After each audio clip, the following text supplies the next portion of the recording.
Picture this. It is April 8th, 2026. Over the skies of Luzon, a small Philippine fighter jet, the FA-50PH, pulls into formation beside an American F-22 Raptor. The F-22 is arguably the most advanced air superiority fighter ever built. The FA-50 is a light jet that originally started life as a trainer. And yet, there they are, side by side, running real air combat drills together. That image says a lot about where the Philippine Air Force stands today. Not long ago, the Philippine Air Force was the subject of embarrassment. For years, the country sat in the middle of one of the most contested seas in the world, the West Philippine Sea.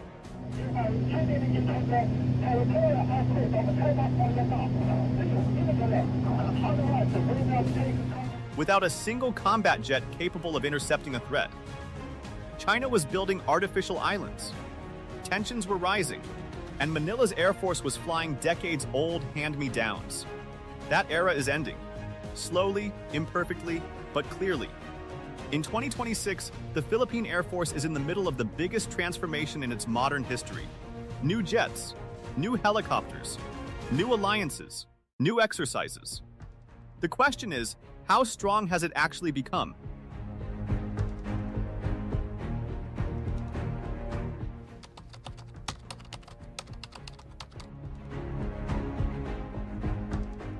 To understand how far the Philippine Air Force has come, you need to know how low it once fell. When Ferdinand Marcos Sr. was removed from power in 1986, the Philippines had one of the best-equipped air forces in Southeast Asia. It had real fighter jets, trained pilots, and a functioning defense structure. Then came 30 years of neglect. The country faced internal security threats, communist insurgencies, separatist groups in Mindanao, and the military's limited budget went almost entirely into fighting those battles. External defense was treated as someone else's problem. The United States had bases in the Philippines, and that American umbrella made investing in jets feel unnecessary. Then, in 1991, the U.S. left Clark Air Base and Subic Bay. The security blanket was gone. But the budget habits didn't change fast enough. By the mid-2000s, the Philippine Air Force had retired its last real fighter jets, the Northrop F-5 Freedom Fighters, and replaced them with nothing. For nearly a decade, the country that sits at the edge of the most disputed sea on Earth had zero combat jets. That changed in 2015 when the Philippines signed a deal with South Korea for 12 FA-50PH light fighters. They were not ideal, originally designed as advanced trainers, but they were supersonic, armed, and a start. It was a beginning, but only a beginning.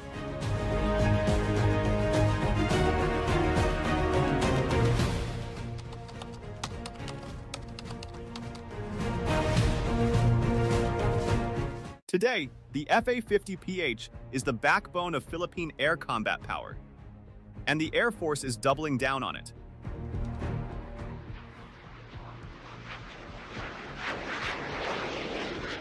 In June 2025, the Philippine Air Force signed a contract with Korea Aerospace Industries, the same South Korean company behind the original jets, for 12 more FA-50PHs.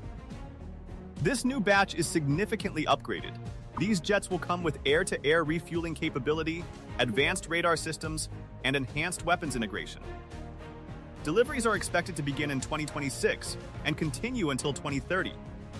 When the full order is delivered, the Philippine Air Force will have 23 FA-50s in its fleet, more than double what it started with.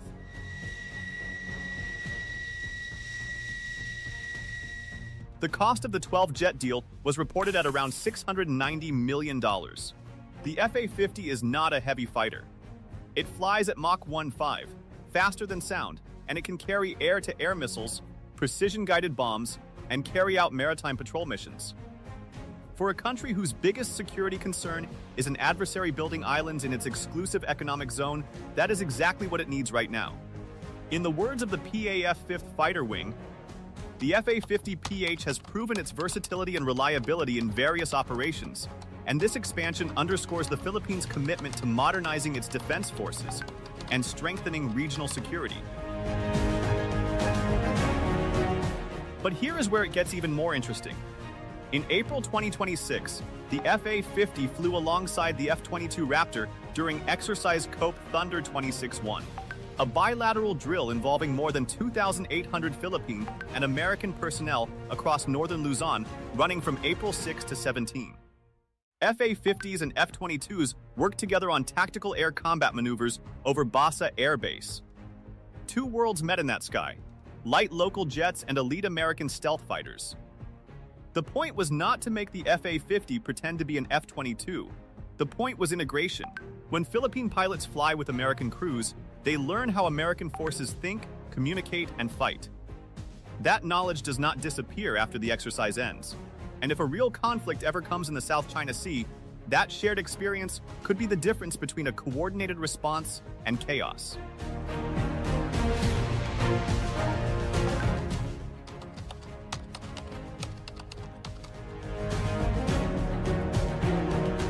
Fighting jets are only part of the story. In the island terrain of the Philippines, close air support, aircraft that fly low and strike ground targets to help troops in combat matters enormously. That is where the A-29 Super Tucano comes in. The Super Tucano is a Brazilian-built turboprop light attack aircraft. It is not fast. It is not flashy, but it is rugged, accurate, and built for exactly the kind of operations the Philippines needs: coastal patrol, counterinsurgency, precision strike in tight spaces, and, increasingly, maritime interdiction. The Philippine Air Force first received 6 Super Tucanos in 2020, replacing the old OV-10 Broncos that had served since the Vietnam War era. At the Singapore Air Show on February 3, 2026, Brazilian defense company Embraer officially confirmed that the Philippines had ordered 6 more, bringing the total fleet to 12 aircraft. Embraer had quietly announced the deal in late 2024 without naming the buyer. The Philippines confirmed the purchase in November 2025 during budget hearings, despite some pushback from senators who argued the money should go toward external defense jets rather than counterinsurgency platforms. Defense officials disagreed. As PAF spokesperson Colonel Cristina Basco said in late 2025, these units will further strengthen our precision strike and maritime interdiction capabilities. Deliveries of the new batch are expected through 2026.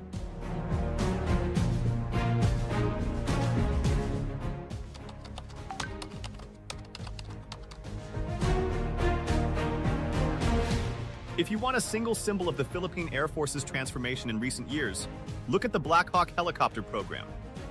In January 2026, the Philippines formally accepted 5 more S-70I Black Hawk helicopters at a ceremony at Villamor Air Base in Pasay City.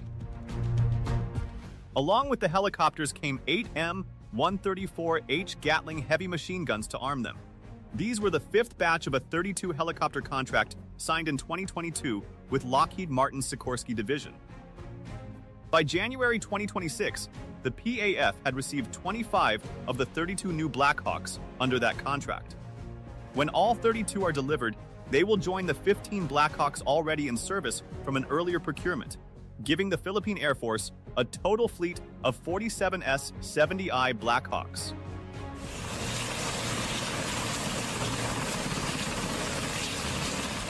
That is a massive uplift for a country that not long ago struggled to move troops quickly across its 7,000 islands during disasters. To fill the growing pilot gap that comes with a larger fleet, the U.S. State Department approved the sale of Bell 505 training helicopters to the Philippines in May 2026, including simulators, maintenance support, and training pipelines for up to 22 aircraft. The idea is simple: train more pilots on basic helicopters, keep the expensive Black Hawks free for actual operations. The Black Hawk is not just a combat asset. It is a disaster response tool in a country that sees typhoons, floods, and earthquakes regularly. During Typhoon Ophel in late 2024, PAF Black Hawks flew rapid damage assessments over Cagayan. When a massive fire broke out in Tondo, Manila in November of that year, Black Hawks flew 15 sorties for helibucket firefighting operations.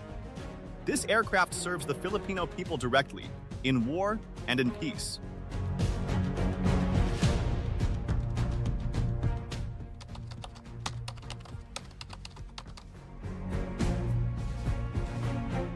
A modern Air Force is not just fighters and helicopters.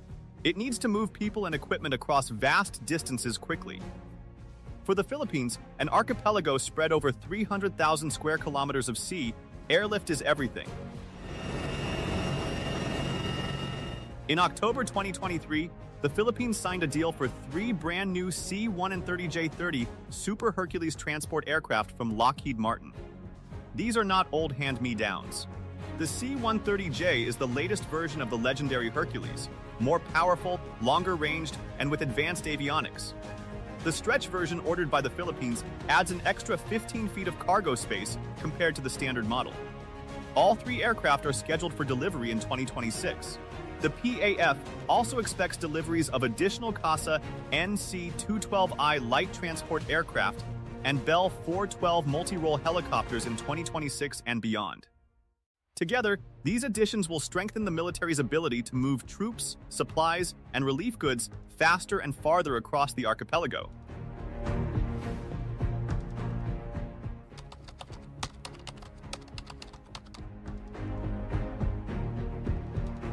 Here is the honest part, the part that matters as much as all the good news. The Philippines still does not have a true multi-role fighter jet. The FA-50 is a fine light combat aircraft, but it was designed as a trainer first. Against a modern Air Force with advanced fighters, radar systems, and electronic warfare capabilities, the FA-50 has limits. Manila knows this. For years, the Philippine Air Force has been trying to acquire around 40 multi-role fighters, aircraft in the class of the American F-16 or the Swedish Gripen. In April 2025, the U.S. State Department formally approved the potential sale of 20 F-16 Block 70 or 72 jets to the Philippines in a package valued at $5.58 billion. The deal would include missiles, radar systems, bombs, spare engines, and technical support. That sounds great, but money is the problem. Defense Secretary Gilberto Teodoro threw cold water on the deal just 2 months later. We have not even decided, number one, when we will acquire a multi-role fighter and what model, he said in June 2025 in Singapore. He described early media reports about the F-16 deal as hype. By early 2026, the picture had not changed much. As Defense News reported in February, the Philippines' defense budget jumped 12.3% to 310 billion pesos, roughly $5.35 billion, for 2026. But modernization funds were stagnated at around 40 billion pesos, or about $691 million. In 2025, Congress had already cut the proposed modernization fund from 50 billion to 35 billion pesos, which derailed 6 separate projects. Of 188 projects under the 3-phase Horizon Modernization Program, only 59 have been completed. The multi-role fighter remains on the wish list, but without a committed budget, it stays there. Teodoro has been candid about the frustration. He has argued for project-based budgeting and long-term loan financing, the kind of approach that would let the Philippines buy expensive equipment over time, rather than needing a massive one-time appropriation. Without that, he warned, the fighter acquisition could stall indefinitely.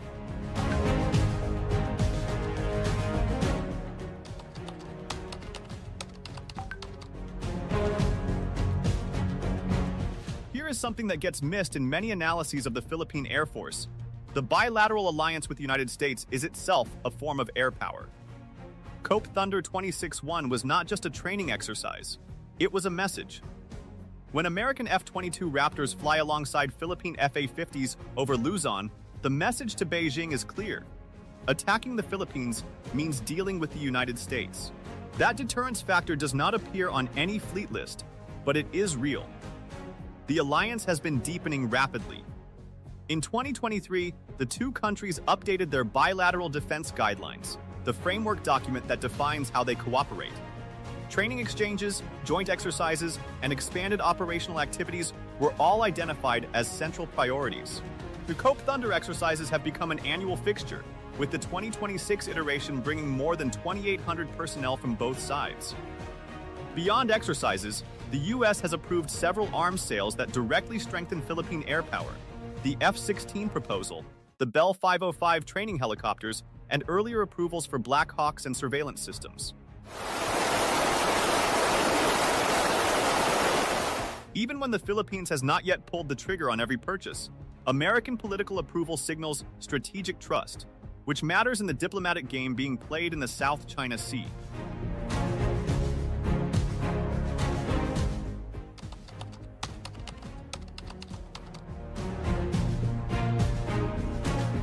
So how strong is the Philippine Air Force in 2026?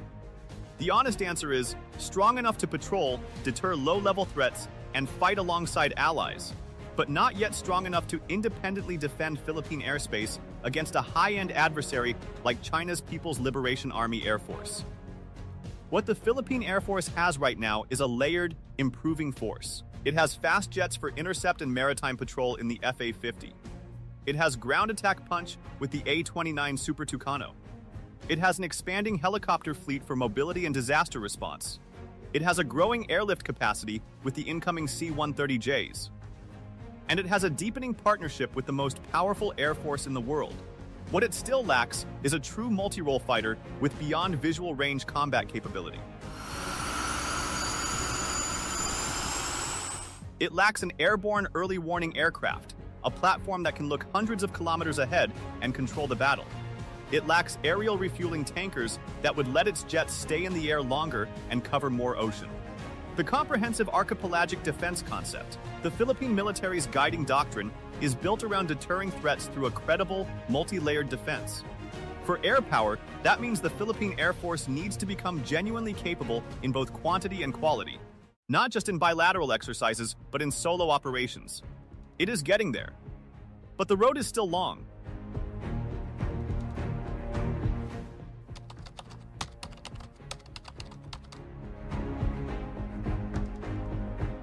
There is a saying in strategic affairs, quantity has a quality all its own. More aircraft, more trained pilots, more exercises, these add up, even if no single platform is a game changer. In 2026, the Philippine Air Force is flying more missions, training with better partners, taking delivery of more modern equipment, and building deeper institutional knowledge than at any point in the past 3 decades. That is not nothing. That is the foundation of a credible deterrent.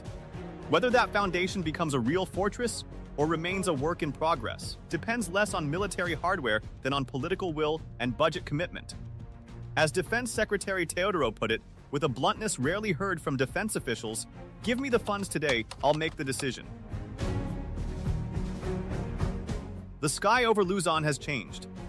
Philippine jets now fly with American Raptors. Black Hawks cover the disaster zones and the shipping lanes. Super Tucanos stand watch over the coastline. The question is no longer whether the Philippine Air Force is modernizing. The question is, how fast? And whether the money will keep coming. In the West Philippine Sea, China isn't waiting. If you found this analysis valuable, share your perspective in the comments. Your insights help deepen the conversation and sharpen our understanding of evolving regional dynamics. Thank you, and we will see you soon in our next geopolitical discussion.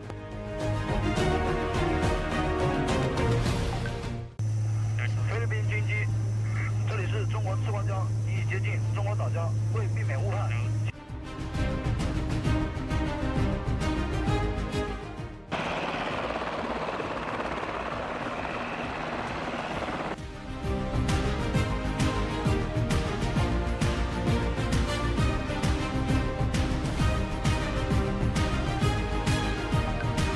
What does military modernization actually look like when it moves beyond policy papers and budget lines and begins to save lives, move troops, and respond to crises in real time? For the Philippine Air Force, PAF, the answer is increasingly visible in the form of modern aircraft taking to the skies, replacing decades-old platforms that once defined the limits of national air power. In an era marked by intensifying maritime tensions, gray zone coercion, and some of the world's most frequent natural disasters, air mobility has emerged not as a secondary capability, but as a strategic necessity. The Philippines sits at the intersection of 2 relentless pressures: a deteriorating regional security environment and a domestic landscape repeatedly tested by typhoons, earthquakes, and humanitarian emergencies. From disaster relief operations after Super Typhoon Odette to sustained airlift missions in remote island provinces, The PAF has long been tasked with doing more, using platforms that were often stretched beyond their intended service lives. These realities have given urgency to the Armed Forces of the Philippines, AFP, Modernization Program, which seeks to transform strategic intent into deployable, reliable capability, particularly in airlift and rotary wing aviation. It is against this backdrop that the latest delivery of S-70I Black Hawk helicopters from Poland assumes strategic importance.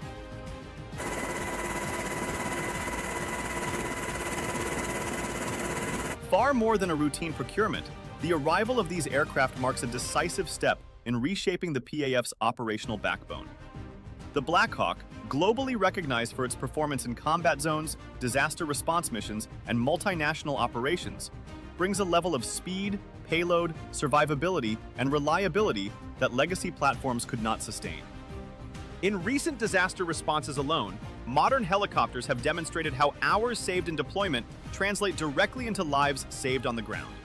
The significance of the S-70I extends beyond humanitarian response.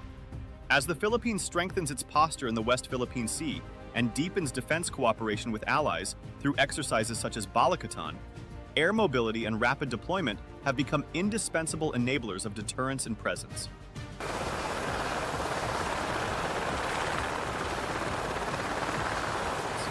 The Black Hawk's ability to move troops, sustain outposts, and operate in austere environments reinforces not only domestic resilience, but also regional security cooperation, placing the PAF on firmer footing alongside more advanced air forces in Southeast Asia.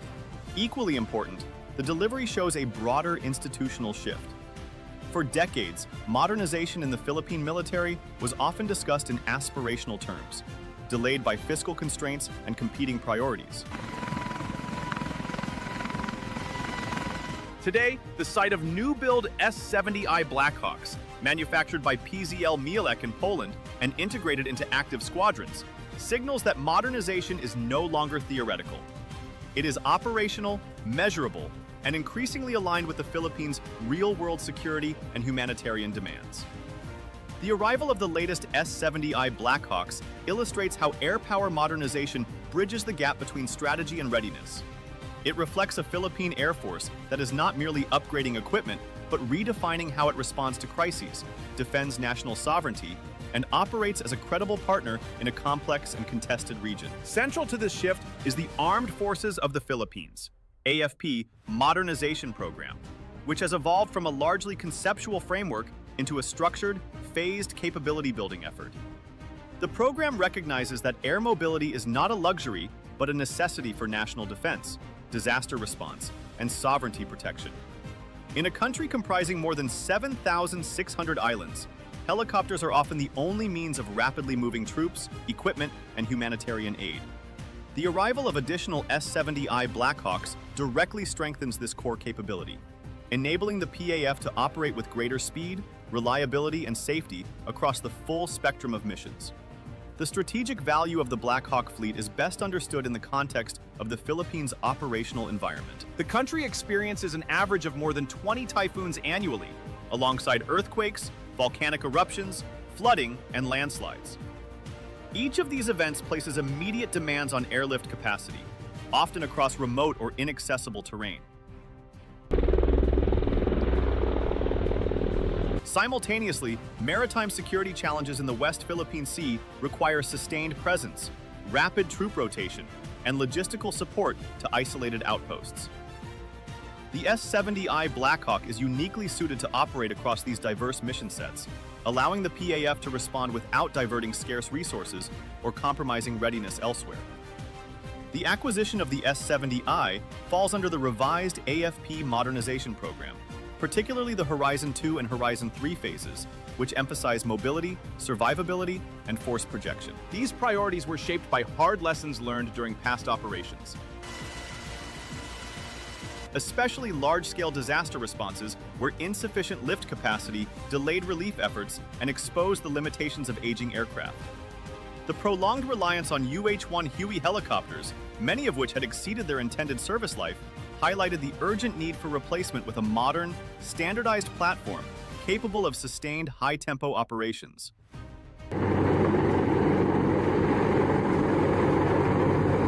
The rationale for selecting the S-70I Blackhawk was grounded in both operational practicality and long-term sustainability. The Blackhawk family has accumulated millions of flight hours worldwide across combat, peacekeeping, and humanitarian missions.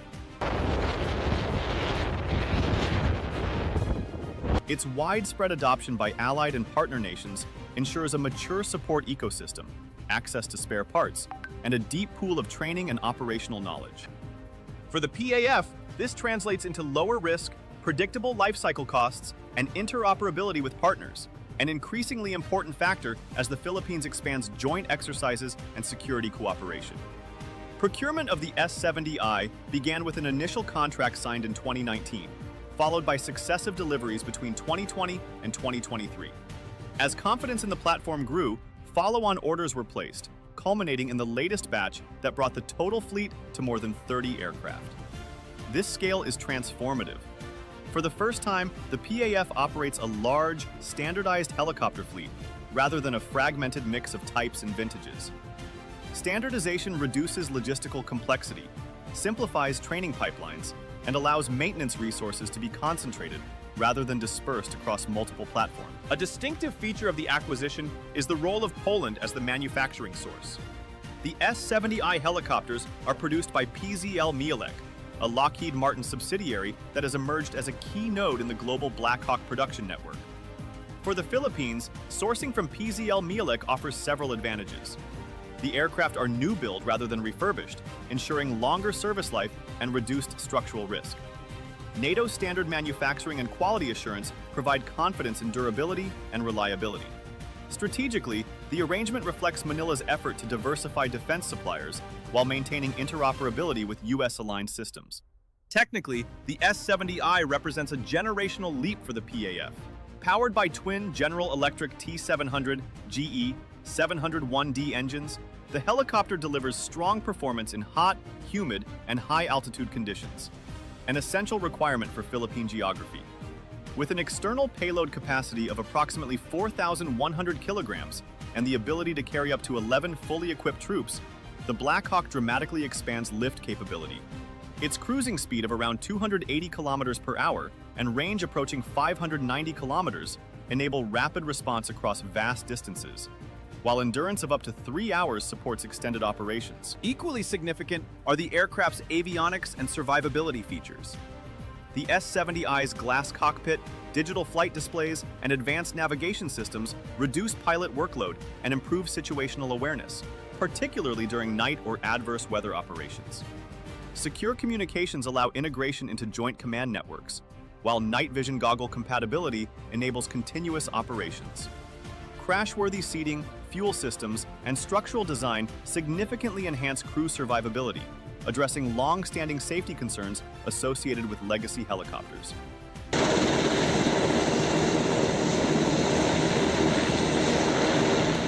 Operationally, the S-70I is a true multi-role platform. Its primary missions include tactical troop transport, search and rescue, medical evacuation, and humanitarian assistance and disaster relief. During major typhoons, a single Blackhawk can transport relief supplies equivalent to several smaller helicopters, dramatically reducing response time. In medical evacuation roles, the aircraft's spacious cabin and stability allow the transport of critically injured patients under demanding conditions, often determining survival outcomes. Beyond these primary missions, the Blackhawk supports logistics resupply to remote islands, command and control functions during complex operations, and participation in joint and multinational exercises. Charlie 293. We're conducting routine maritime patrol over Philippines. These secondary roles are increasingly important as the Philippines deepens defense cooperation with allies through activities such as Balakatan. In these settings, the Blackhawk's interoperability enhances the PAF's credibility as a capable and professional force able to operate alongside advanced militaries.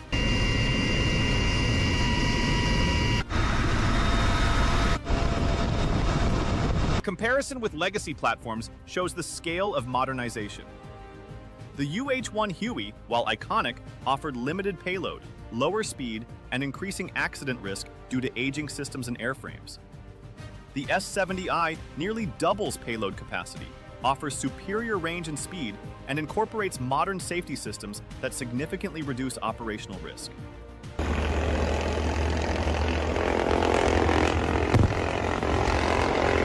This transition is not merely an upgrade in performance. It represents a fundamental improvement in safety culture and mission sustainability. The Polish-built S-70I variant offers additional strategic advantages. New-build airframes reduce long-term maintenance risk, while modular design allows for future upgrades as mission requirements evolve. Customization for Philippine needs, including corrosion resistance for maritime environments and optimization for high-humidity operations, ensures suitability for local conditions. These adaptations reflect a procurement philosophy focused on operational relevance rather than generic capability. Strategically, the acquisition also signals a deliberate effort to diversify defense suppliers. While maintaining compatibility with US-aligned systems, sourcing from Poland reduces reliance on any single country and strengthens defense industrial relationships beyond traditional partners. This diversification enhances supply chain resilience and provides Manila with greater flexibility in future procurement decisions.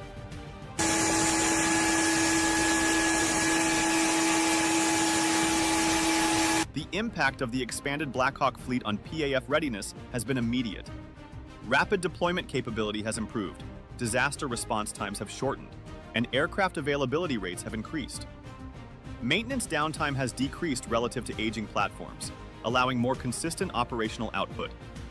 For a force operating under constant demand, these improvements translate directly into lives saved and missions completed. PAF leadership has repeatedly emphasized that readiness is a practical outcome rather than an abstract metric. Mission-capable aircraft enable swift response to crises, whether evacuating civilians from flood-stricken areas or reinforcing remote military detachments. In a country where airlift is often the only viable means of access, the Black Hawk fleet has become a national strategic asset. From a broader defense perspective, modern air mobility contributes indirectly to territorial defense and maritime security. Helicopters enable sustained presence, troop rotation, and logistical support for operations related to the West Philippine Sea. While not frontline combat platforms, their role in enabling broader defense operations is indispensable. Regionally, the acquisition positions the Philippines as a more capable security actor within Southeast Asia. By investing in credible modernization, Manila demonstrates commitment to responsible defense development and collective security. Participation in joint exercises with modern platforms reassures partners and strengthens interoperability across the region. Training, logistics, and sustainment are central to long-term success. Pilot and crew training programs emphasize safety, standardization, and mission readiness, while maintenance planning integrates long-term support and spare parts management. Knowledge transfer to local personnel supports the development of domestic aviation expertise, reducing dependence on foreign support over time. Government and military reactions to the latest delivery have been positive, highlighting safety, reliability, and mission flexibility. Public perception has also been favorable, viewing the Black Hawk as a symbol of a more capable and professional armed forces, particularly important in a country where military modernization is closely linked to disaster response. Challenges remain, including high life cycle costs, infrastructure requirements, and the need for consistent funding. Lessons from earlier fleet groundings show the importance of disciplined maintenance planning and oversight. Addressing these challenges will be essential to sustaining operational gains. Looking ahead, the S-70I is set to remain the backbone of PAF rotary wing operations. Potential upgrades, additional acquisitions, and deeper integration with ISR and command systems are likely. The long-term vision is a standardized, modern helicopter fleet capable of supporting both defense and humanitarian missions without compromise. In conclusion, the latest delivery of S-70I Black Hawk helicopters represents far more than an equipment upgrade. It is a strategic investment in national defense, disaster resilience, and institutional modernization. By enhancing mobility, safety, and operational flexibility, the Black Hawk strengthens the Philippine Air Force's ability to respond swiftly to crises, defend national interests, and operate alongside regional and global partners. As modernization continues, the S-70I fleet stands as a cornerstone of the PAF's present capability and future readiness. Proof that sustained, well-aligned investment can deliver lasting transformation. If you like the video, do not forget to like, share, and subscribe our channel for deep analysis of contemporary issues.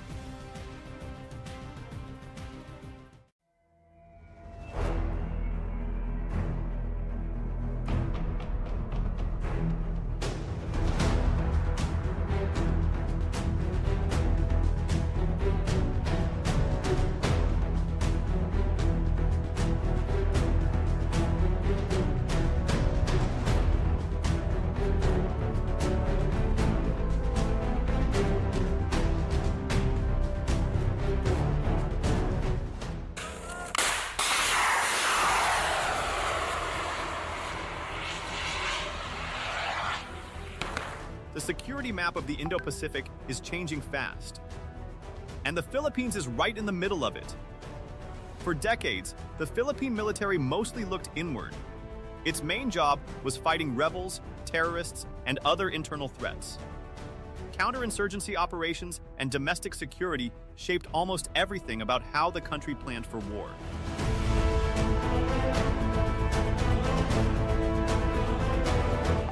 But that has changed.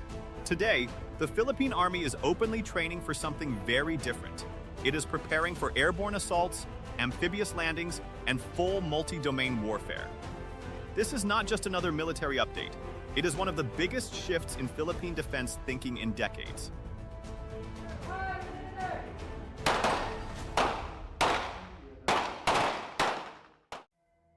Identified by their former comrades, no, yung mga former rebels na nasubuko na, and identified na rin yung kanilang pagkakakilanlan and yung kanilang mga. On May 13, 2026, Philippine Army spokesperson Colonel Louis Dama Ala confirmed it directly. He said the Army is strengthening its ability to face airborne attacks, amphibious operations, and threats coming from many directions at once. According to him, modern warfare is now multi-domain. That means threats can come from land, sea, air, cyber, and even information warfare, sometimes at the same time. That may sound technical, but the meaning is simple.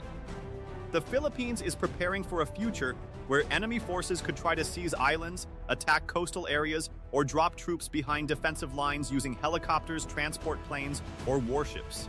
And geography makes this very real.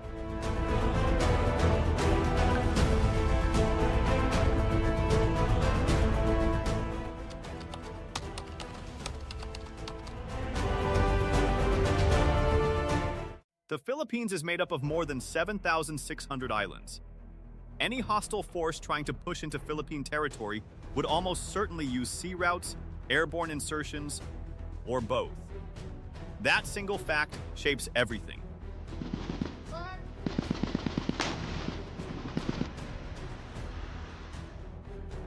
Now we have not monitored any threat, no. However, yung ating 6th Infantry Division and the 1st Infantry Division is continually monitoring the area in coordination with the Philippine National Police. Colonel Dima Ala explained that the Army has already built airborne defense into its planning. This includes scenarios involving paratrooper drops, heliborne attacks, and rapid enemy movement into important terrain.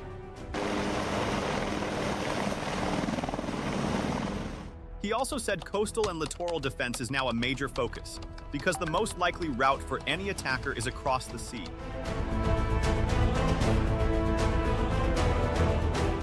And the country is not preparing alone. Right now, 2 major exercises are showing exactly what this new defense plan looks like.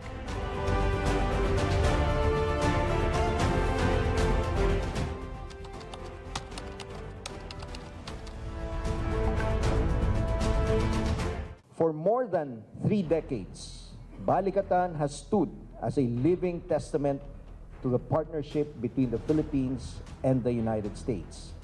One that has grown stronger, more responsive, and more relevant with time. Exercise Balikatan 2026 ran from April 20 to May 8. The word Balikatan means shoulder to shoulder in Tagalog. And the 2026 edition was the largest yet. Around 17,000 troops from 7 countries took part.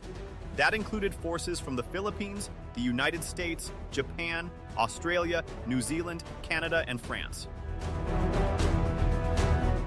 The exercises spread across Luzon, Palawan, and the Batan's Islands, which sit just south of Taiwan. So the scenario is composed or will start with the detection of unknown tracks through our early detection sensor. Sample is yung ating nasa likod na radar. Then tracks will be reviewed and correlated through. One drill stood out above the rest. On May 4th, 2026, Allied forces ran a major counter-landing live-fire exercise at La Paz Sandunes near Laoag City. on Luzon's northwest coast.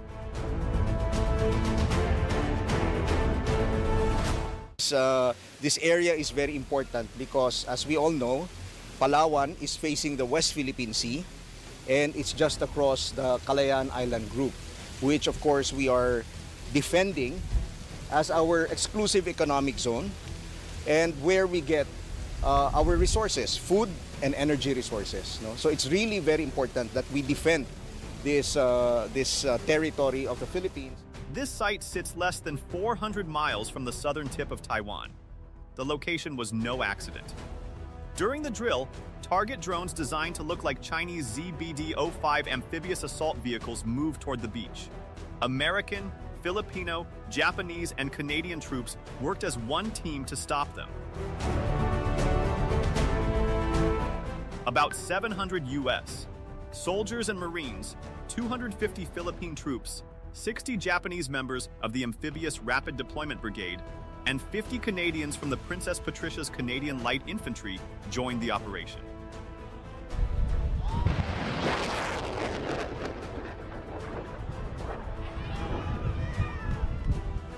Then came the firepower. HIMARS rocket launchers, hidden in the sand dunes, fired long-range strikes at simulated enemy ships still far out at sea. Closer to the beach, troops used Stinger missiles, anti-tank weapons, mortars, and small arms. Drones flew overhead while unmanned surface vessels patrolled the water. The full attack was layered, networked, and coordinated in real time.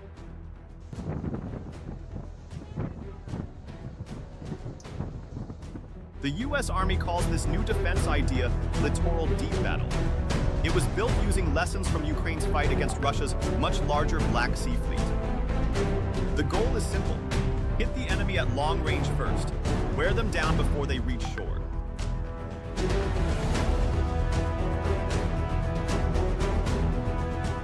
Then finish them off in the surf. Major General James Barthelemy, commander of the U.S. Army 25th Infantry Division, said the exercise showed the lethality of our combined joint force when empowered by a modern command and control network.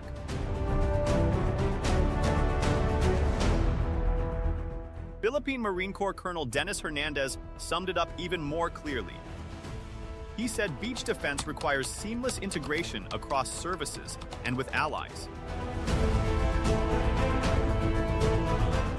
That one line captures the new Philippine strategy. Defending an archipelago is not just about boots on the ground. It is about connecting ships, planes, missiles, drones, intelligence systems, and allied forces into one fast-moving network.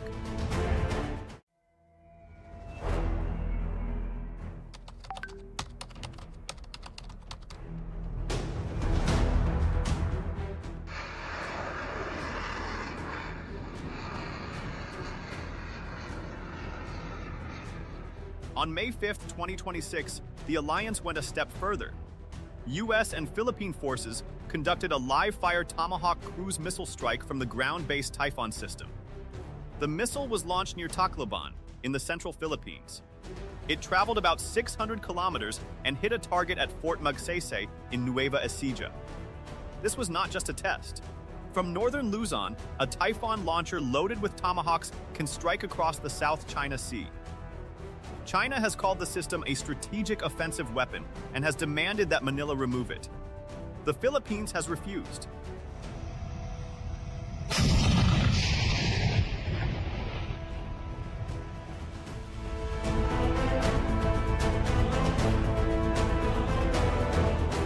Beijing did not stay quiet either. The People's Liberation Army carried out naval and air combat readiness patrols near the disputed Scarborough Shoal during Balikatan. China said the move was needed to protect its claims. The message from both sides was clear. Military pressure in the region is rising.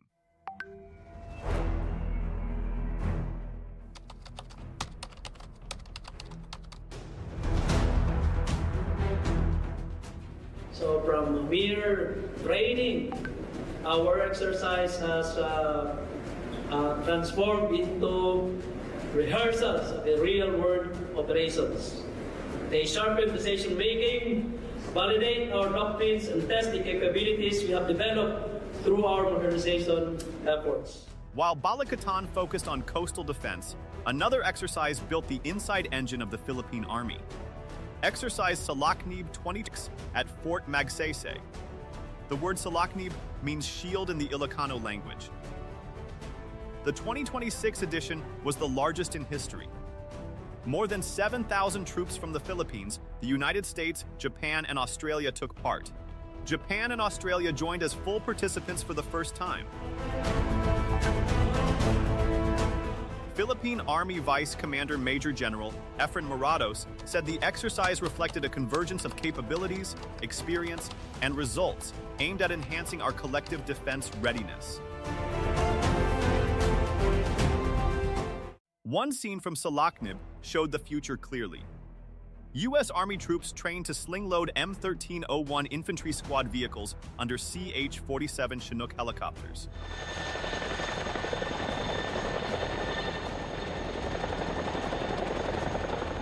This may sound like a routine drill, but in an island country, it changes everything. Roads can be cut, ports can be blocked, airfields can be hit, small islands can be cut off completely during a crisis. Heavy-lift helicopters like the Chinook allow troops and vehicles to skip those problems and rush into the fight. The M1301 infantry squad vehicle is built for speed. Once it lands, it can carry scouts, anti-tank teams, communications units, and rapid response patrols. Combined with the Chinook, it creates a small, mobile force that can move across islands in hours. This matters because modern war in the Indo-Pacific is moving toward distributed operations. Instead of stacking troops at a few big bases, militaries now plan to spread small units across many islands. In this kind of fight, mobility becomes survival. A force that can move quickly is harder to find, harder to isolate, harder to destroy.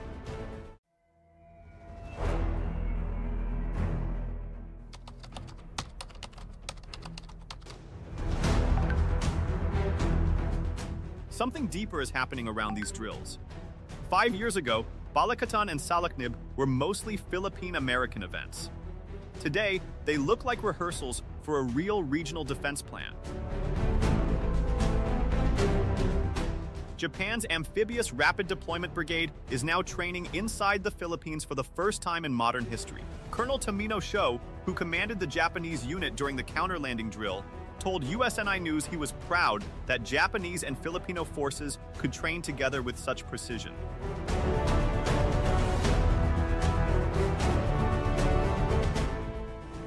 We've also committed to maintaining a persistent naval presence of 3 Canadian ships in the region each year, representing more than 300 days at sea and 80 days in our partners' ports last year alone.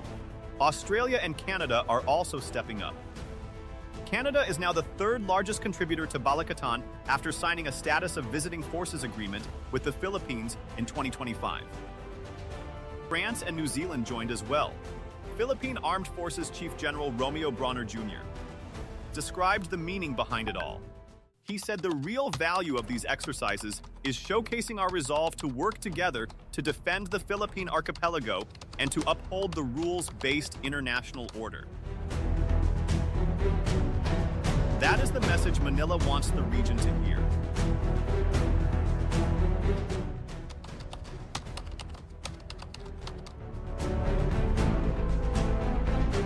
All of this is happening for a reason. Tensions with China have grown sharper near Scarborough Shoal, Second Thomas Shoal, and across the West Philippine Sea. Encounters between Chinese and Philippine vessels have become more frequent.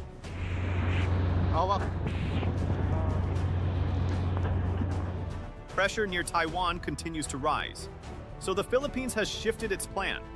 Instead of trying to match China ship for ship or plane for plane, the country is building a smarter strategy. It is focusing on mobility, coastal defense, layered firepower, and strong alliances. It is preparing for worst-case scenarios where hostile forces try to seize islands, cut off supply lines, or insert troops behind defensive zones. And these new skills also serve a peaceful purpose. The Philippines faces typhoons, floods, and earthquakes every year. The same airlift, mobility, and rapid response systems used to fight a war can also save lives in a disaster. That gives the Philippine military a dual-use capability rarely seen in the region.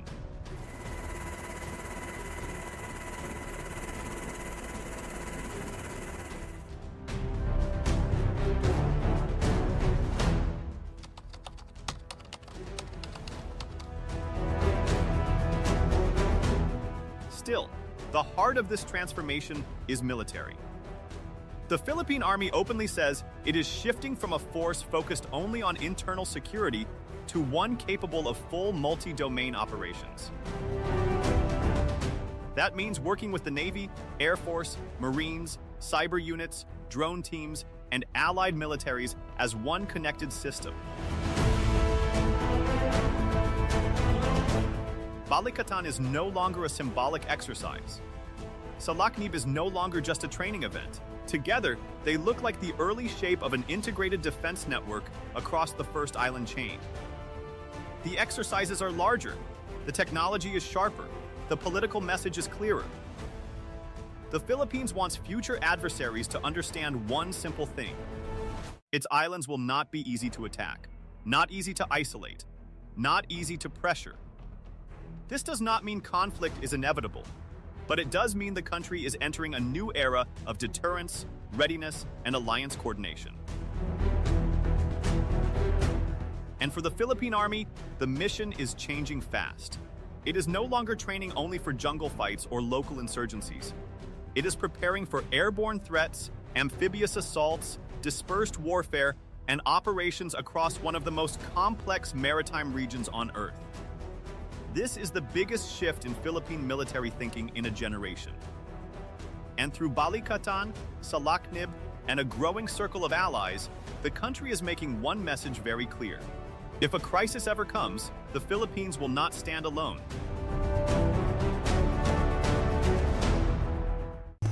Philippine 军机，这里是中国士官江已接近。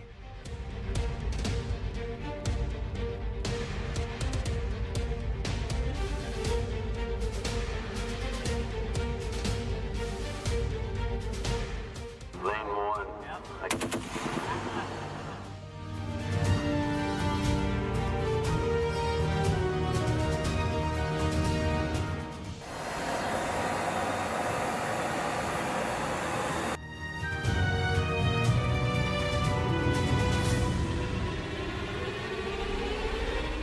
In February 2022, when Russian tanks rolled into Ukraine, almost no one outside the US military knew this fact. For nearly 30 years, the California National Guard had been quietly training Ukrainian troops. They taught them how to fire Javelin and Stinger missiles. They taught them NATO standards. They taught them how a modern army defends itself. When the war began, those weapons and that training showed up on the battlefield within weeks.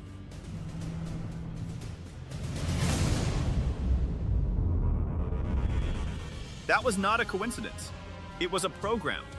A small, low-budget, almost invisible U.S. program called the State Partnership Program. And on April 15, 2026, that same program took to the skies over Clark Air Base in the Philippines. The aircraft was a Philippine Air Force S-70I Black Hawk helicopter. In the cockpit sat two pilots. One was Philippine Air Force Lieutenant Colonel John Paul Delgado, commander of the 210th Tactical Training Squadron. The other was U.S. Army Major John Worthington of the Hawaii Army National Guard, an aviation standardization pilot. The rotors spun up. The aircraft lifted off. It looked like a normal training flight. It was not. It was only the second time in history that a Hawaii Army National Guard aviator had co-piloted, operated, and flown inside a Philippine rotary wing aircraft.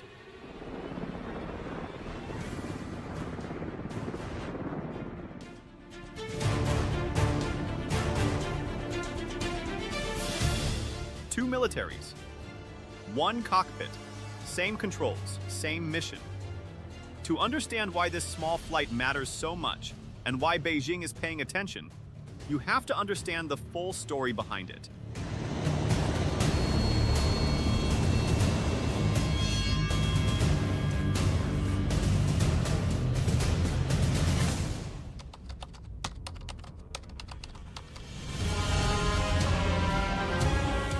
The official name is the Rotary Wing Subject Matter Expert Exchange. The shorter version, pilots, mechanics, and crew chiefs from both countries showed up at Clark Air Base from April 13 to 17, 2026 to learn from each other.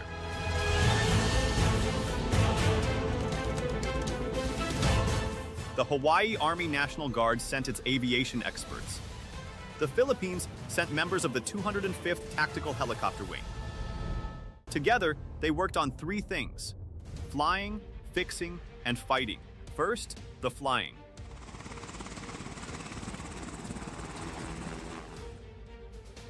Hawaii pilots sat in the right seat of Philippine Blackhawks and flew real missions, not as guests, but as co-pilots. As Major Worthington said after one flight, "It is an absolute privilege to share the same flight deck and fly with my brothers and sisters in the Philippine Air Force." Together, our pride, professionalism, and linked cultures have laid the foundation for our partnership, strengthening integrated deterrence through our bilateral training.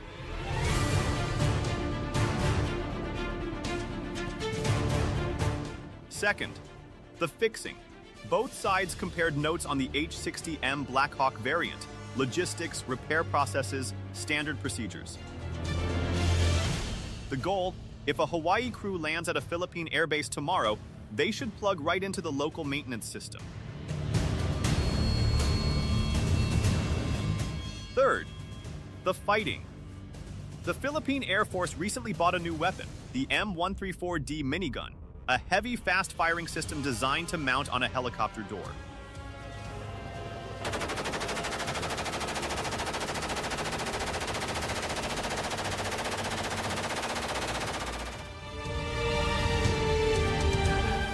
Filipino crews had little experience with it.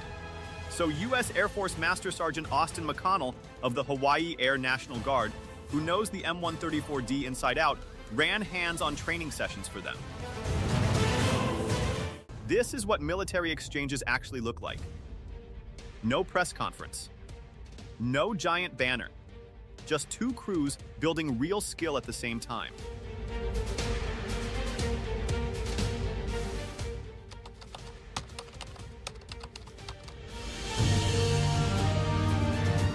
To understand why a Hawaii Guard pilot was sitting in a Filipino Black Hawk that morning, you have to go back to the year 2000. That year, the United States Department of Defense launched the very first state partnership program in the Indo-Pacific. The pairing was Hawaii and the Philippines.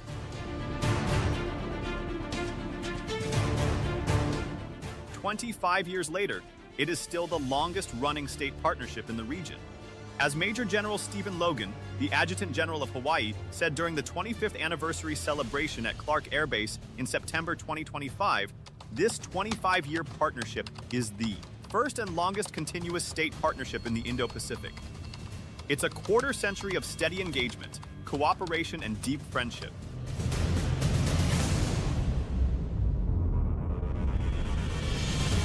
The numbers are striking. Over those 25 years, Hawaii and the Philippines have done more than 400 official engagements covering cyber defense, air defense, disaster response, medical readiness, and aviation training. There is also a cultural layer that makes it work. Hawaii has one of the largest Filipino-American communities in the United States. Many soldiers in the Hawaii National Guard have direct family ties to the Philippines. When they fly to Clark Air Base, they are not strangers showing up. They are family coming home. Even Filipino boxing legend Manny Pacquiao, who serves as a colonel in the Philippine Army Reserve, attended the 25th anniversary in September 2025.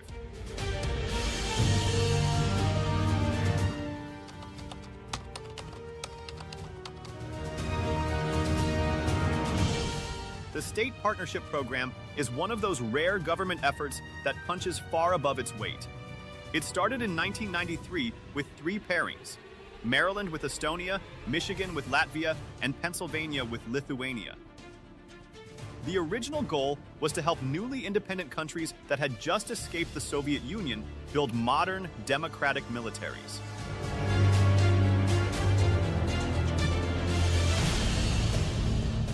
Today, it covers about 100 countries on every continent except Antarctica. Here is the most surprising number.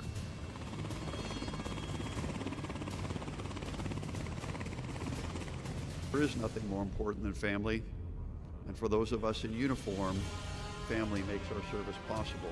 According to General Daniel Hokanson, former chief of the National Guard Bureau, the program enables somewhere between 1/4 and 1/3 of all U.S. security cooperation.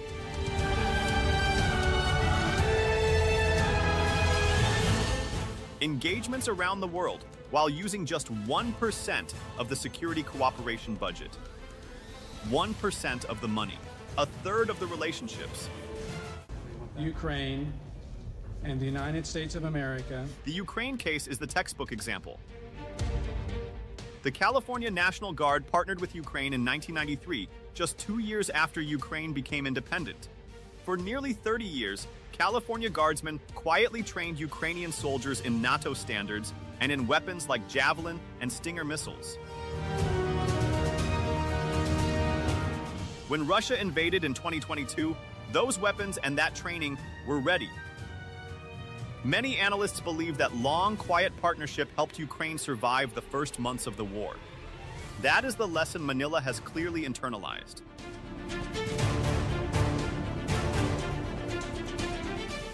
Real deterrence is not built in a single drill. It is built in 25 years of quiet visits, shared meals, and joint cockpits.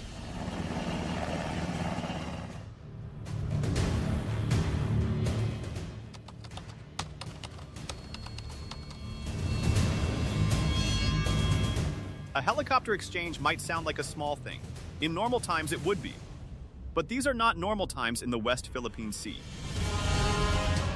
This year, over 17,000 personnel from the Philippines, the United States, and from our partner nations, Australia, Canada, France, Japan, New Zealand, and let me also add, the United Kingdom.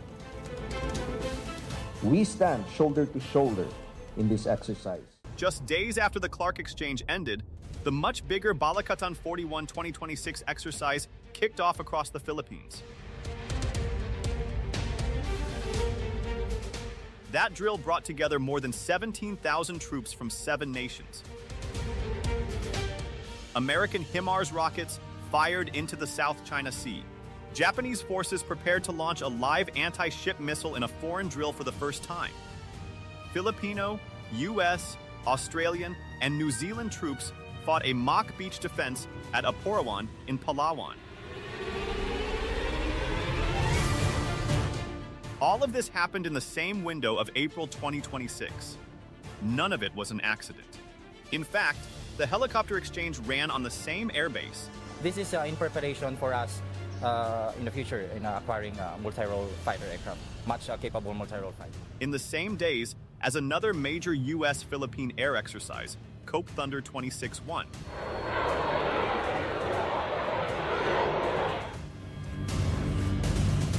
That drill ran from April 6 to 17, brought 20,800 personnel together, and featured an aerial training engagement between the Philippine Air Force's FA-50 fighter jets and U.S.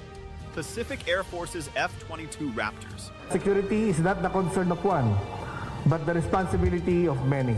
This year's exercise focusing on enhancing combat readiness and elevating joint mission effectiveness with clear objectives. And that is to train hard, think forward, and operate as one. So while Filipino and Hawaiian helicopter crews were learning each other's controls, F-22 Raptors and FA-50s were dancing in the sky over Luzon. While Filipino mechanics were learning the M134D minigun, U.S. Marines were practicing missile shootdowns over the West Philippine Sea. Each piece is small on its own. Together they form a picture of an alliance that is layered, working, and quietly accelerating.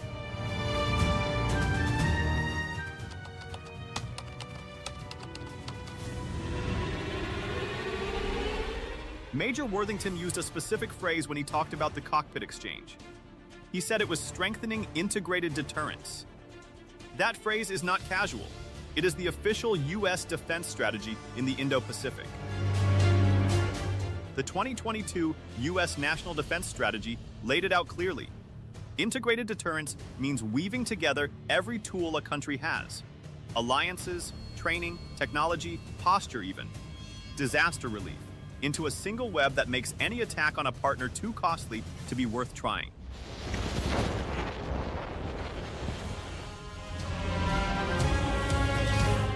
Helicopter cross-training fits that web in 3 ways. It builds skill, so Filipino and American crews can fly together immediately when a real crisis hits. It builds standards,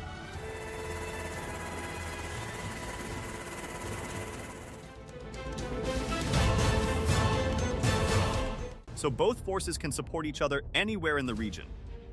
And it builds trust, the rarest item in any alliance. That is why the second ever instance of a Hawaii pilot flying inside a Filipino aircraft is more important than it sounds.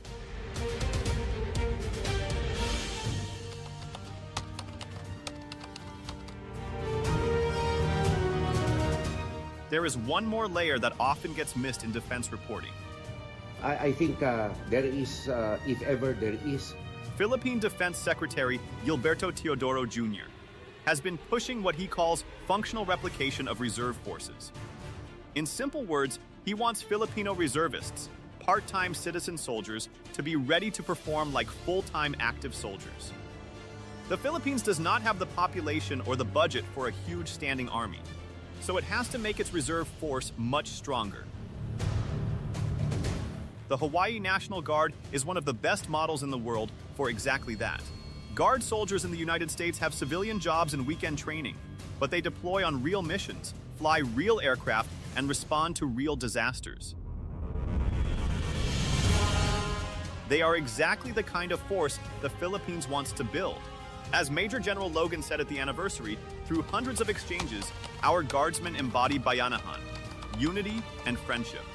This reflects the strong people-to-people and security ties between the United States and the Philippines. Bayanihan is a Filipino word for community spirit, neighbors helping neighbors lift something heavy. In military terms, that is exactly what is happening at Clark Air Base.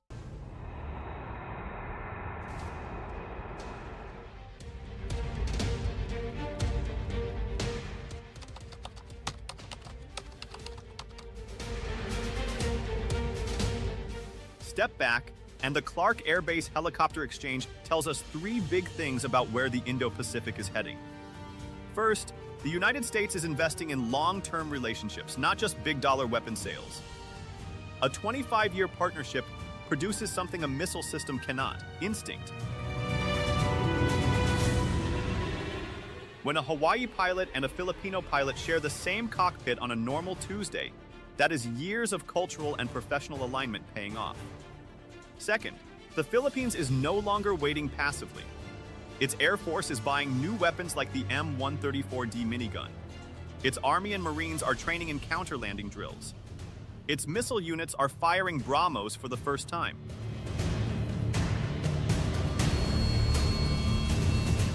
Partnerships like the Hawaii Guard Exchange give it the human skill to use the new hardware properly. Third, the message to Beijing is layered.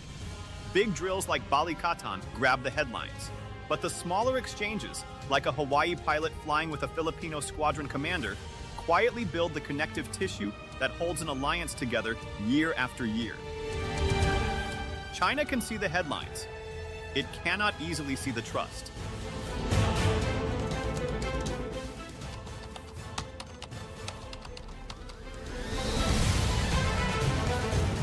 The Philippines will sit in some of the most contested waters on Earth for the rest of this decade.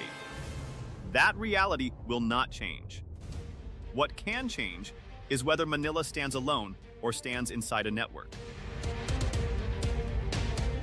The April 13th 17 Rotary Wing Exchange was a small 5-day event held by a small training squadron at one airbase.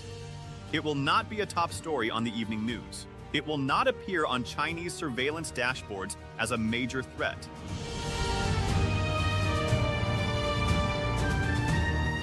But the alliance that protects the Philippines is not built only by the loud events. It is built by people, by pilots learning each other's switches, by mechanics swapping repair tricks over coffee, by instructors patiently walking new gunners through a minigun.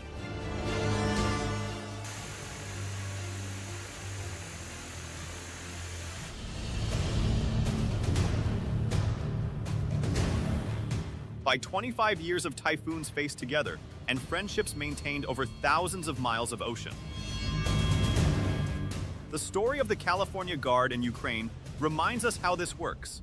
A quiet partnership built over decades can become the difference between collapse and survival when the war finally arrives. That is the quiet engine of the U.S.-Philippine alliance. And on April 15, 2026, that engine took off from Clark Air Base with 2 flags painted on the same fuselage and 2 pilots reading the same instruments. Sometimes the biggest stories in geopolitics begin with the quietest takeoffs.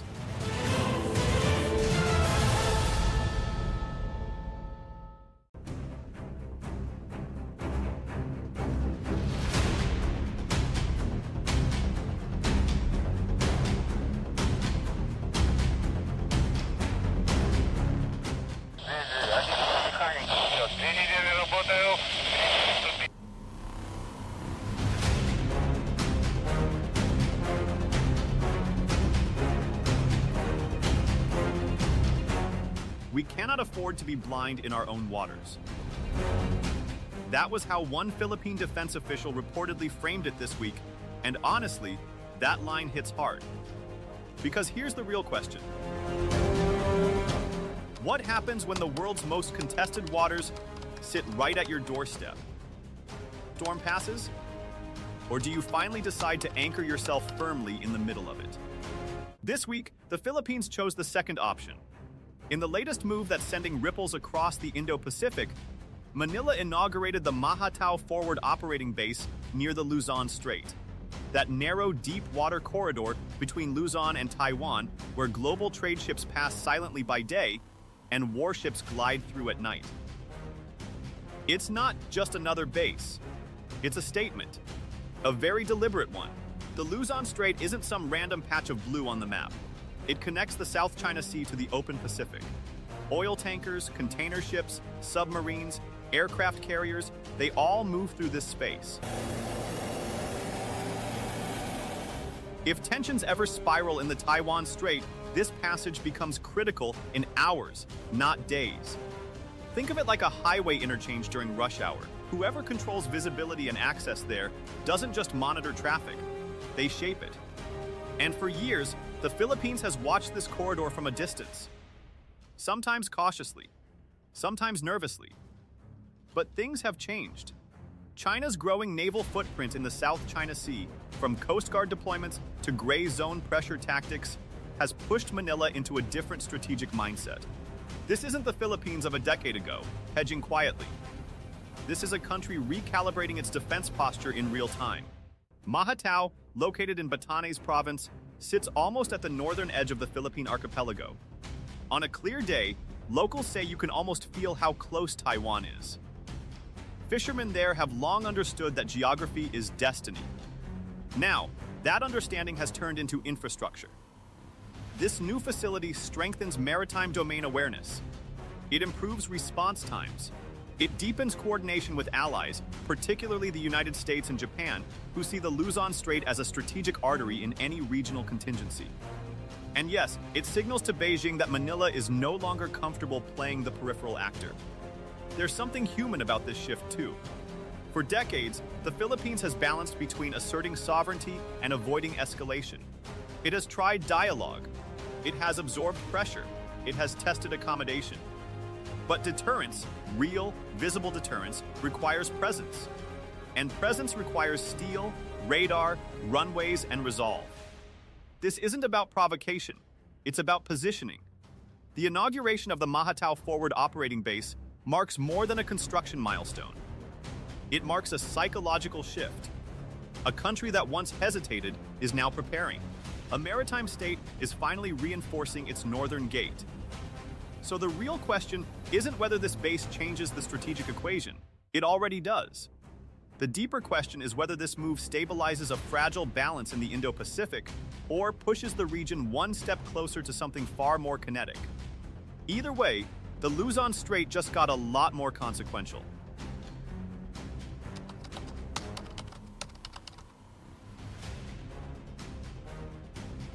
Before we get lost in strategy and headlines, it helps to pause and look at the map.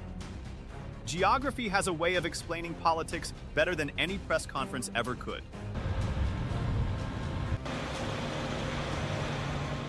The Luzon Strait lies between Luzon in the Philippines and Taiwan, stretching roughly 250 kilometers across. On paper, it's just a body of water.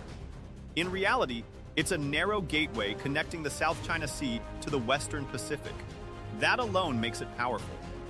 It's one of those places that doesn't make noise, but quietly shapes outcomes. Every day, massive cargo ships pass through that corridor carrying energy supplies, electronics, food, and everything in between. It's a commercial lifeline for East Asia. Beneath those waters run undersea communication cables, the hidden system that keeps financial markets, military communications, and internet traffic alive across the region. Most people never think about those cables. But if they were disrupted, the consequences would be immediate and widespread. Then there's the military dimension, and this is where the Luzon Strait becomes even more consequential. Naval forces moving from the South China Sea into the Pacific, including submarines, often pass through this corridor. Its position makes it an ideal monitoring point. Whoever can observe activity there gains early warning. And in strategic terms, early warning is everything. Geography here isn't passive. It's leverage. Now place that geography inside today's security environment.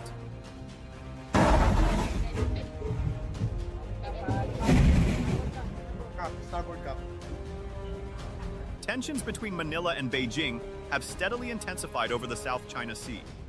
Disputes around Scarborough Shoal and the Spratly Islands are no longer abstract diplomatic disagreements.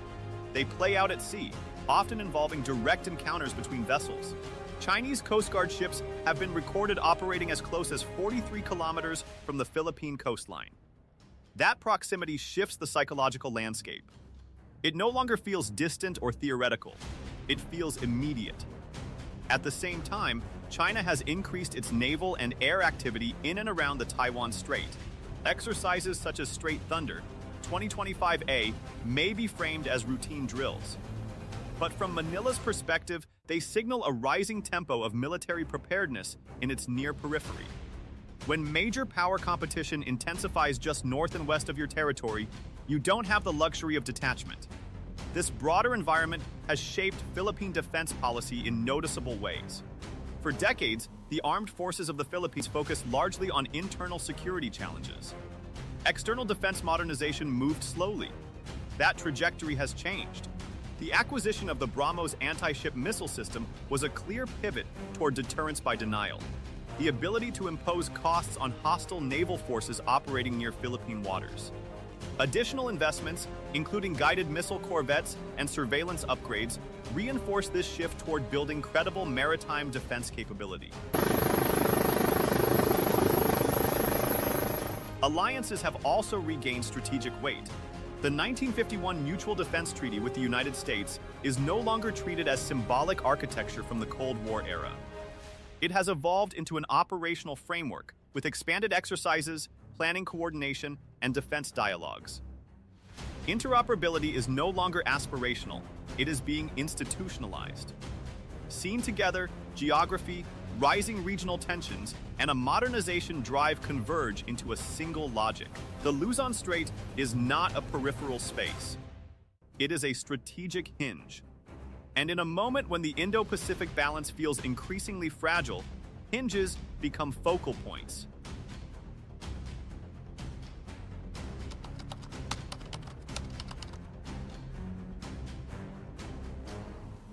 If geography sets the stage, this base is the entrance cue. On August 28, 2025, the Philippines inaugurated the Mahatao Forward Operating Base in Mahatao. Batanes, the northernmost province of the Philippines. It sits roughly 120 miles south of Taiwan. That distance might sound comfortable on paper. It isn't. In strategic terms, that's close. Very close. Batanes itself feels remote. Windswept hills, dramatic coastlines, small communities used to typhoons and isolation. But that remoteness is precisely why it matters. From this position, you're at the gateway to the South China Sea, and just beside the Bashi Channel, a deep water corridor submarines and naval vessels used to move between enclosed seas and the open Pacific. It's not flashy territory.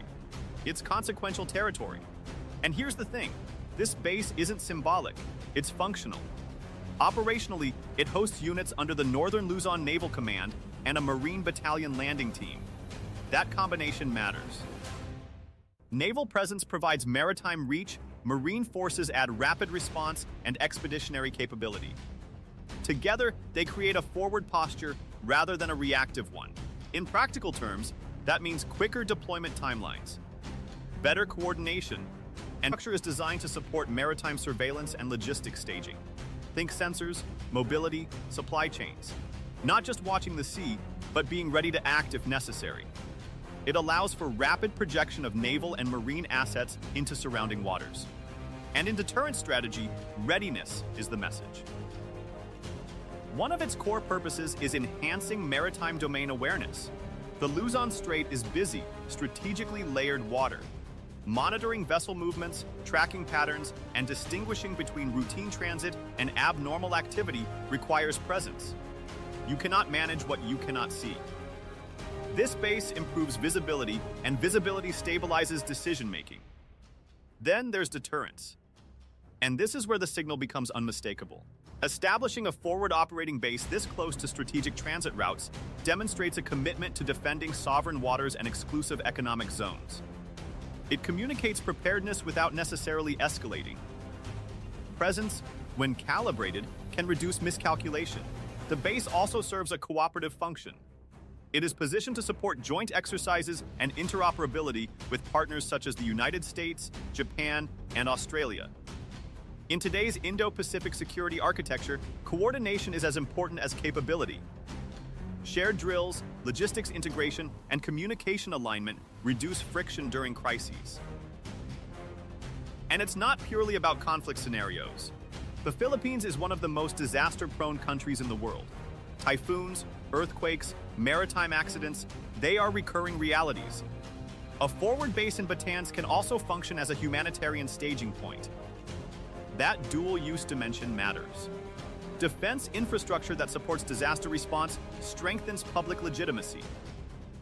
What makes Mahatao significant isn't just its hardware, it's the strategic shift it represents. For years, the northern frontier of the Philippines was quiet, important, but underdeveloped in military terms. That is no longer the case. This is forward defense thinking. This is geographic realism translated into infrastructure.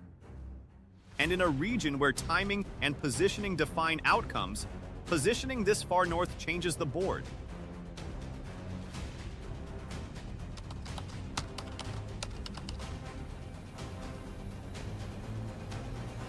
This is where things get real, because a base isn't just concrete and radar systems. It's a signal, and signals travel fast in the Indo-Pacific. For Manila, the most immediate implication is territorial security. The northern maritime frontier has historically been quieter than the South China Sea flashpoints. But quieter doesn't mean safer. With a forward operating base in Mahatao, the Philippines can now project a defensive presence into waters that were previously monitored at a distance. That shortens response time. It strengthens patrol coverage. It shifts posture from reactive to anticipatory. And that matters. There's also the surveillance dimension. Enhanced monitoring through the Luzon Strait supports broader efforts to protect marine resources and uphold maritime law. Illegal fishing, unauthorized transits, gray zone activities, these are persistent challenges. Surveillance isn't just about warships, it's about governance. It's about demonstrating that maritime zones aren't empty spaces, but regulated ones. If you zoom out, this is a country that spent decades underinvesting in external defense. Now it's correcting that imbalance. Slowly, but deliberately.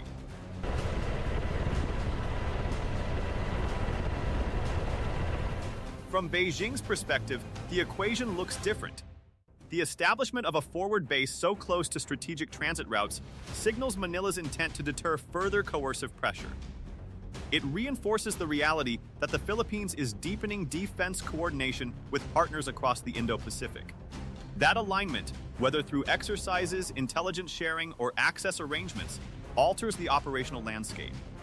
China may interpret the move as part of a broader containment arc supported by the United States and regional partners. Even if Manila frames the base as sovereign self-defense, which it is, perception shapes reaction. And in strategic competition, perception often matters as much as capability. The concern in Beijing will not simply be the base itself. It will be what the base represents. A Philippines less hesitant to assert maritime rights and more integrated into allied security planning. At the regional level, the implications extend beyond bilateral tensions. The Luzon Strait sits along critical sea lanes that underpin regional trade and energy flows. A more robust Philippine posture contributes to stability in that corridor by improving monitoring and response capabilities. Stability here is not abstract. It affects shipping insurance rates, energy security, and crisis management timelines. The base also strengthens collective deterrence. Security in the Indo-Pacific increasingly relies on networked partnerships rather than isolated alliances. Bilateral dialogues, multilateral naval exercises, interoperability frameworks, these mechanisms reduce the risk of miscalculation by clarifying commitments and capabilities. In theory, credible deterrence lowers the probability of conflict. In practice, it requires careful calibration. Too little presence invites pressure. Too much visibility risks escalation. The Philippines is attempting to strike that balance, asserting sovereignty while avoiding provocation. And that balancing act will define whether the Mahatao Forward Operating Base becomes a stabilizing anchor or another focal point in an already crowded strategic theater. Either way, the northern edge of the Philippines is no longer peripheral. It's central to the evolving security architecture of the Indo-Pacific.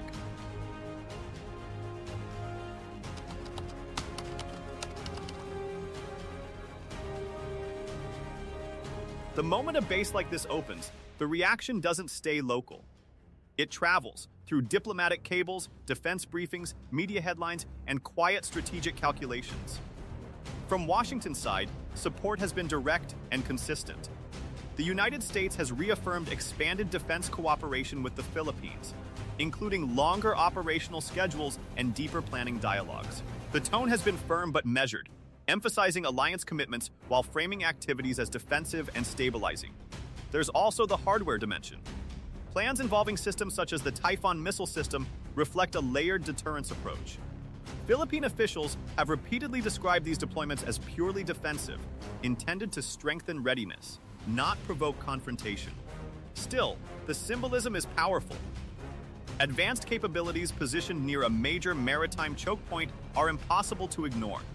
From Beijing's perspective, skepticism is almost guaranteed.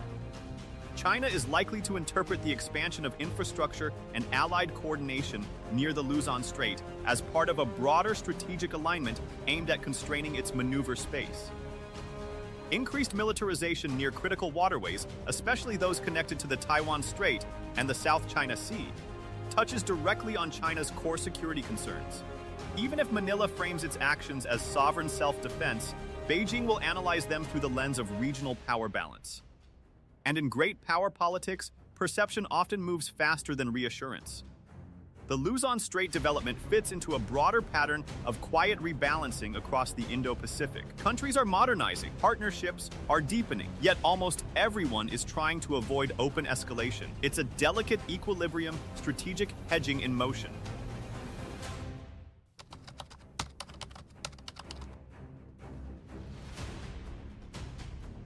Opening a forward base is one thing, sustaining it is another. Batan's is geographically remote. Supply chains are longer. Weather conditions can be unforgiving. Maintaining year-round operational readiness in such a location requires consistent logistics planning, infrastructure resilience, and financial commitment. A forward posture only works if it's sustainable. There's also diplomatic sensitivity. China remains a major economic partner for the Philippines. Trade, investment, tourism, these ties don't disappear because of security tensions. Manila must navigate defense strengthening while managing economic interdependence. That balance is complex and sometimes uncomfortable. And domestically, defense expansion must coexist with development priorities. Infrastructure, poverty alleviation, disaster resilience, these remain pressing national concerns. Strategic modernization cannot appear detached from public welfare. It has to be framed and implemented as part of a broader national security concept that includes economic stability and humanitarian readiness. Strategic clarity is important. So is political calibration.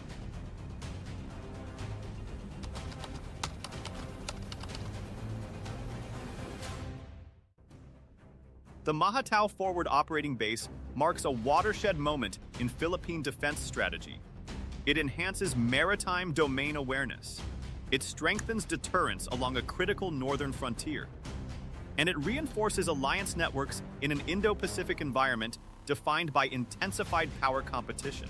As tensions continue to evolve around the South China Sea and the Taiwan Strait, the Philippines is signaling a shift from reactive posture to proactive defense planning, from peripheral observer to engaged stakeholder in regional security architecture.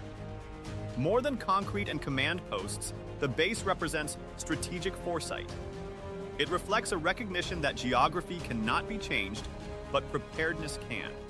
In the end, Mahatao is not just about positioning forces. It is about positioning the Philippines within the evolving balance of power, asserting sovereignty, strengthening partnerships, and navigating deterrence without surrendering stability. If you found this analysis valuable, share your perspective in the comments. Your insights help deepen the conversation and sharpen our understanding of evolving regional dynamics. Thank you, and we will see you soon in our next geopolitical discussion.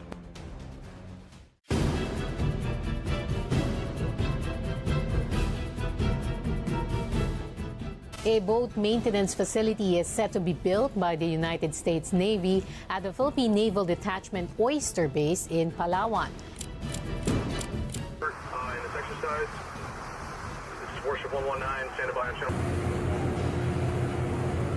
The recent decision by the U.S. Department of Defense to allocate funds for the development of the Philippine Naval Base at Oyster Bay in Palawan is emblematic of a broader shift in U.S.-Philippines defense cooperation. One defined by technological innovation, maritime logistics, and the urgent realities of China's assertiveness in the South China Sea. Palawan's geography, directly facing the contested waters of the West Philippine Sea, highlights why the base's modernization under the Enhanced Defense Cooperation Agreement, EDCA, is pivotal to regional security and deterrence.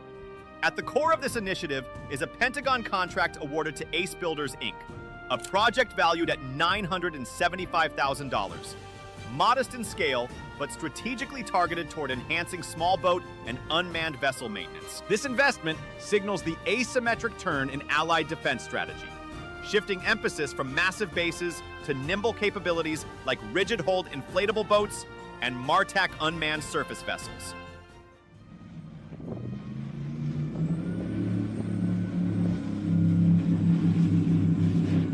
Assets designed to expand surveillance and complicate adversary maneuvers.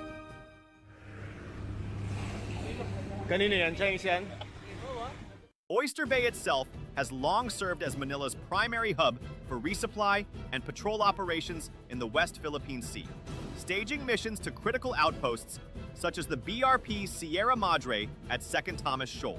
By upgrading this site, Washington and Manila are securing the reliability of a facility central to sustaining frontline operations. Thank you for your support in this exercise. This is Warship 119, standing by on channel 16, changing course to port 010, over. Complementing construction, the U.S. continues to provide cutting-edge equipment, from drones to USVs, while embedding trainers to integrate Philippine operators into advanced command and control systems. This project is part of a broader infrastructure investment under EDCA, where the Pentagon has committed over $100 million and, alongside additional foreign military financing, is helping transform 9 Philippine sites into a forward operating network of runways, command centers, and maritime hubs.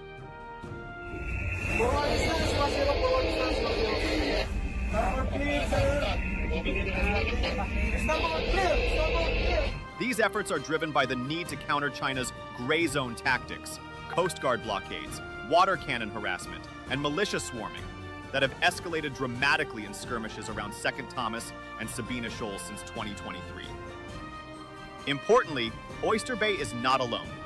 A new site at Balabac Island in southern Palawan extends Philippine reach deeper into the Spratlys, providing faster launch points and forward posturing that complement Oyster Bay's northern presence. Together, these bases form a dual axis of deterrence, allowing rapid deployment of small craft and unmanned systems toward flashpoints, while reducing reliance on older, distant ports.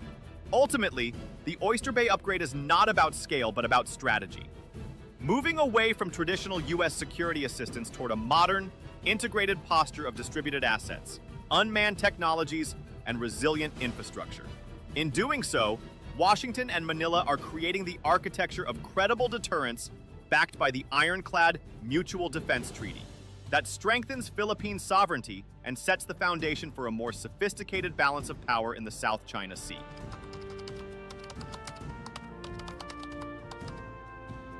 The location of Oyster Bay in northern Palawan is of immense strategic value.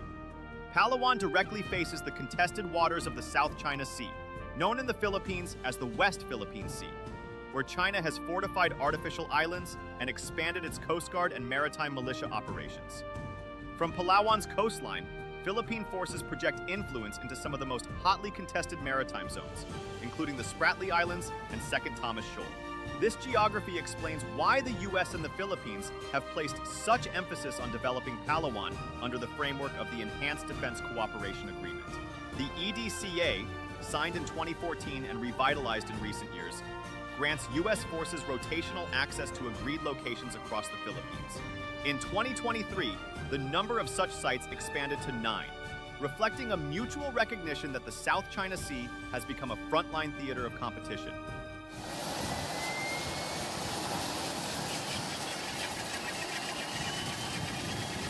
Unlike traditional basing agreements, EDCA does not establish permanent U.S. bases. Instead, it enables the construction of shared facilities and infrastructure improvements that can be used by both forces, maintaining Philippine sovereignty while strengthening the alliance. The upgrades at Oyster Bay therefore fall squarely within the broader U.S. commitment to help modernize Philippine military infrastructure, while ensuring rapid and flexible forward deployment capabilities.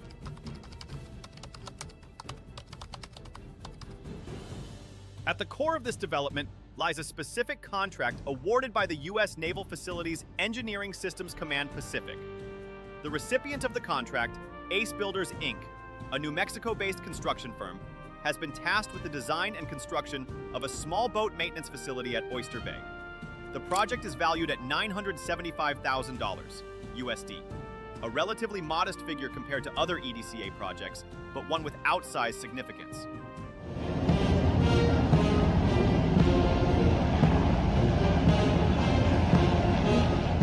For instance, at Basa Air Base, another EDCA site, the U.S. invested over $32 million to develop runways and storage facilities.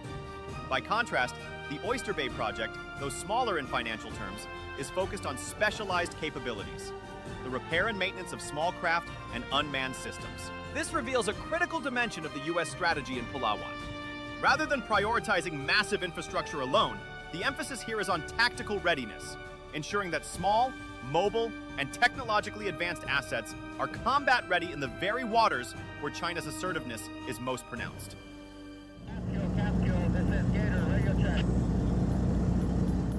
In this sense, the project at Oyster Bay demonstrates the logic of asymmetric defense, investing relatively small sums to create capabilities that yield disproportionately high strategic impact.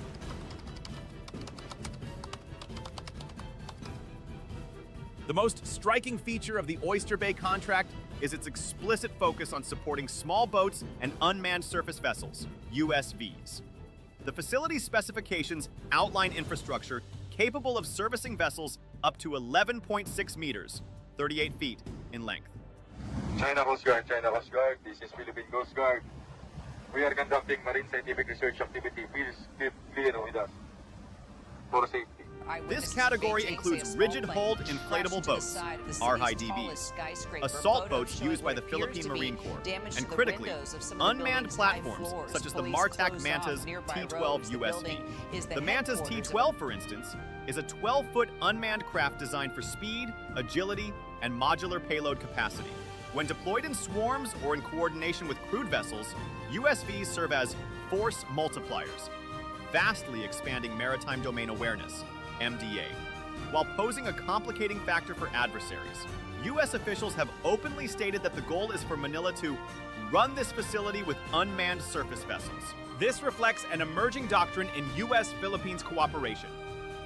Rather than attempting to match China ship-for-ship in conventional terms, the Allies will prioritize low-cost, high-impact technologies that exploit China's vulnerabilities in surveillance, logistics, and close-in coastal operations.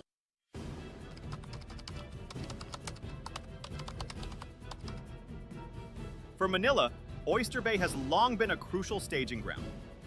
The Naval Detachment Oyster Bay is one of the Philippine Navy's primary operational hubs for resupply and patrols in the West Philippine Sea. From this base, resupply missions are launched to sustain outposts on contested features, most famously the BRP Sierra Madre, LT-57, grounded at 2nd Thomas Shoal.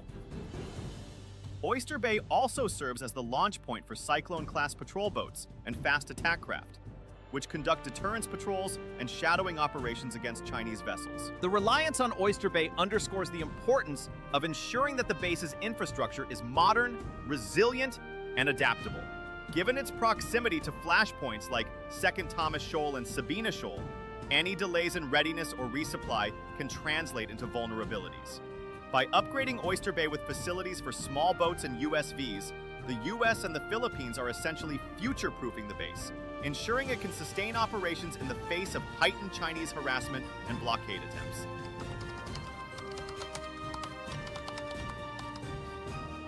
The Oyster Bay project is not an isolated initiative. It fits into a broader pattern of capacity-building efforts by the United States to equip and train the Philippine Armed Forces.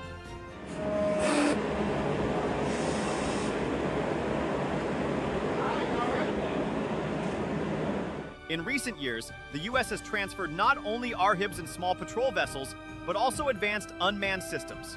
Reports suggest that at least 4 to 5 Martac Mantas T-12 USVs have been delivered under security assistance packages. Alongside equipment transfers, the U.S. has also embedded forward-deployed task forces to train Philippine operators, particularly in Palawan. We're at a Fiery Cross Reef, which is a part of the Spratly Islands in the South China Sea. Currently, what we're looking at is some construction on a landing. These efforts integrate the unmanned systems into the Western Command's Fusion Center, which serves as the nerve center for real-time information sharing, surveillance feeds, and tactical coordination in the contested maritime theater. This layered approach, combining physical assets, infrastructure upgrades, and training, highlights the U.S. philosophy of building partner capacity. The goal is not merely to provide hardware, but to ensure that the Philippine military can operate, maintain, and integrate new technologies into their doctrine. In doing so, the U.S. ensures sustainability and interoperability, two crucial factors in long-term deterrence.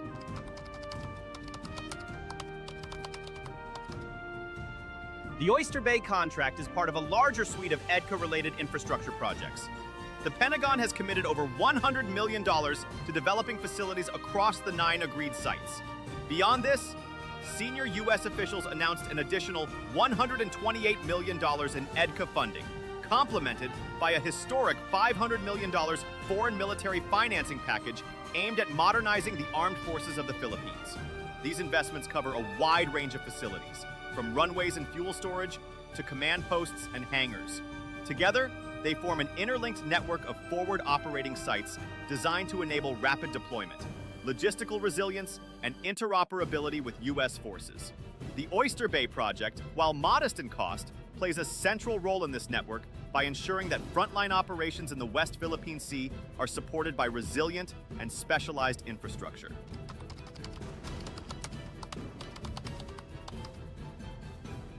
Next day in Washington, a first step is taken in the direction demanded by Dewey as the United States and the Philippines sign a mutual defense treaty. The ultimate strategic aim of these efforts is clear: to establish credible deterrence against China.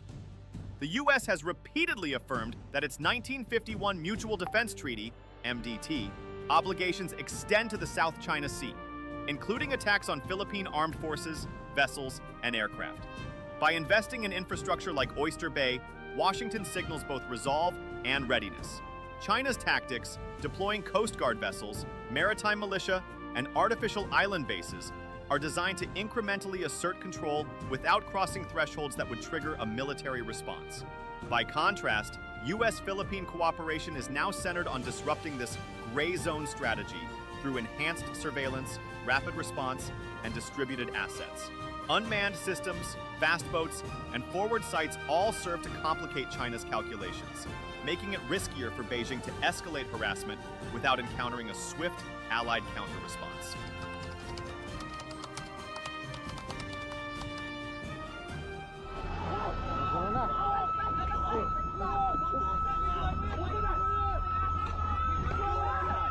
The urgency of these upgrades cannot be understood without reference to the dramatic maritime confrontations of 2023 and 2024. At Second Thomas Shoal, Chinese Coast Guard vessels repeatedly used water cannons, aggressive ramming, and shadowing tactics to block Philippine resupply missions. At Sabina Shoal, similar maneuvers threatened Philippine vessels attempting to assert presence. These incidents shocked domestic and international audiences, underscoring both the vulnerability and the resilience of Philippine forces. In response, the U.S. accelerated EDCA projects and increased joint exercises with the Philippines. By demonstrating commitment on the ground in the form of construction contracts and military presence, the U.S. provided tangible reassurance to Manila that it would not stand alone in the face of Chinese coercion.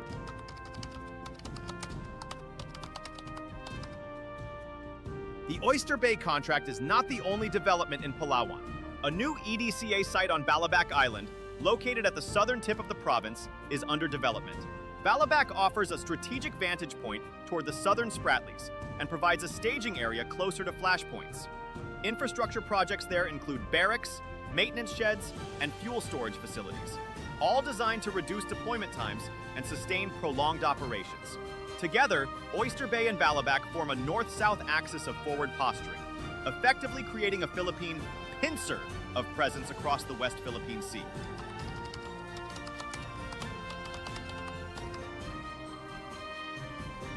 The Pentagon's $975,000 contract for Oyster Bay may appear modest in numerical terms, but its symbolic and strategic significance is immense.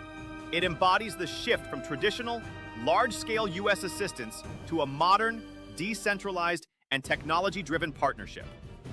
By focusing on small boats, unmanned systems, and forward facilities, the U.S. and the Philippines are pioneering an asymmetric deterrence strategy tailored to the realities of the South China Sea. As skirmishes with China escalate and the geopolitical stakes rise, the Philippines' ability to assert its sovereign rights will increasingly depend on such investments.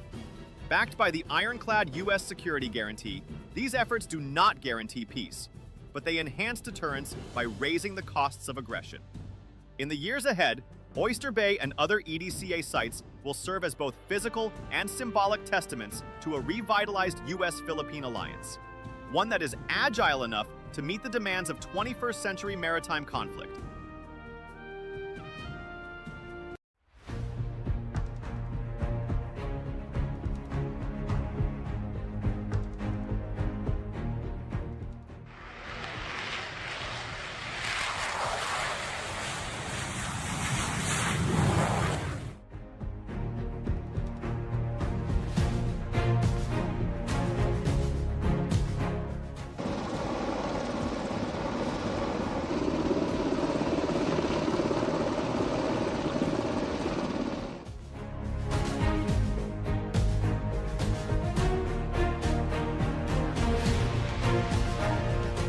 Picture this.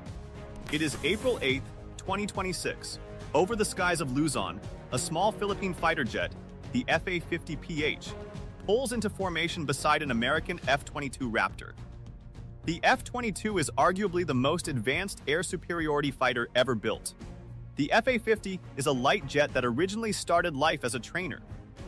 And yet, there they are, side by side, running real air combat drills together. That image says a lot about where the Philippine Air Force stands today. Not long ago, the Philippine Air Force was the subject of embarrassment. For years, the country sat in the middle of one of the most contested seas in the world, the West Philippine Sea.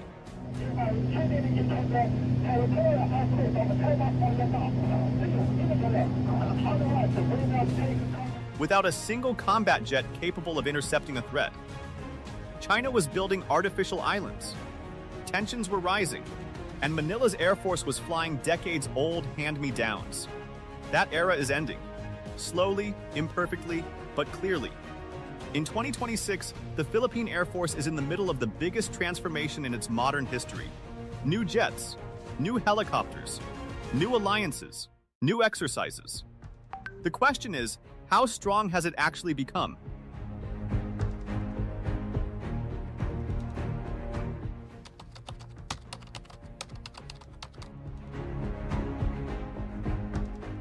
To understand how far the Philippine Air Force has come, you need to know how low it once fell. When Ferdinand Marcos Sr. was removed from power in 1986, the Philippines had one of the best-equipped air forces in Southeast Asia. It had real fighter jets, trained pilots, and a functioning defense structure.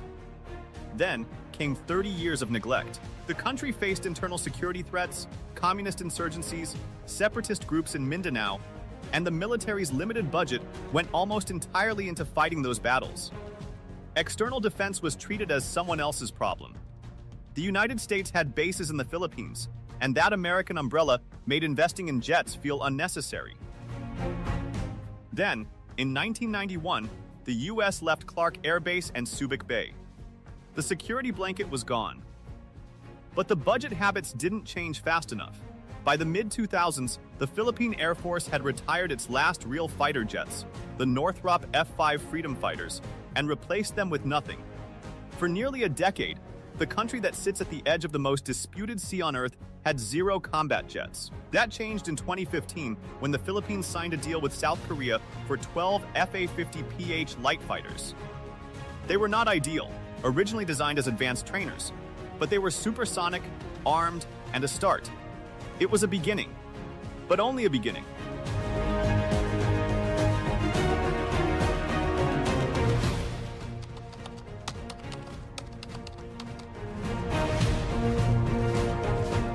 Today, the FA-50PH is the backbone of Philippine air combat power, and the Air Force is doubling down on it.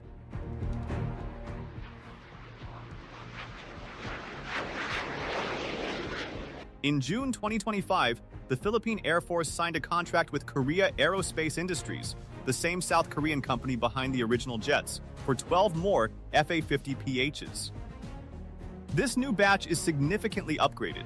These jets will come with air-to-air refueling capability, advanced radar systems, and enhanced weapons integration. Deliveries are expected to begin in 2026 and continue until 2030. When the full order is delivered, the Philippine Air Force will have 23 FA-50s in its fleet, more than double what it started with.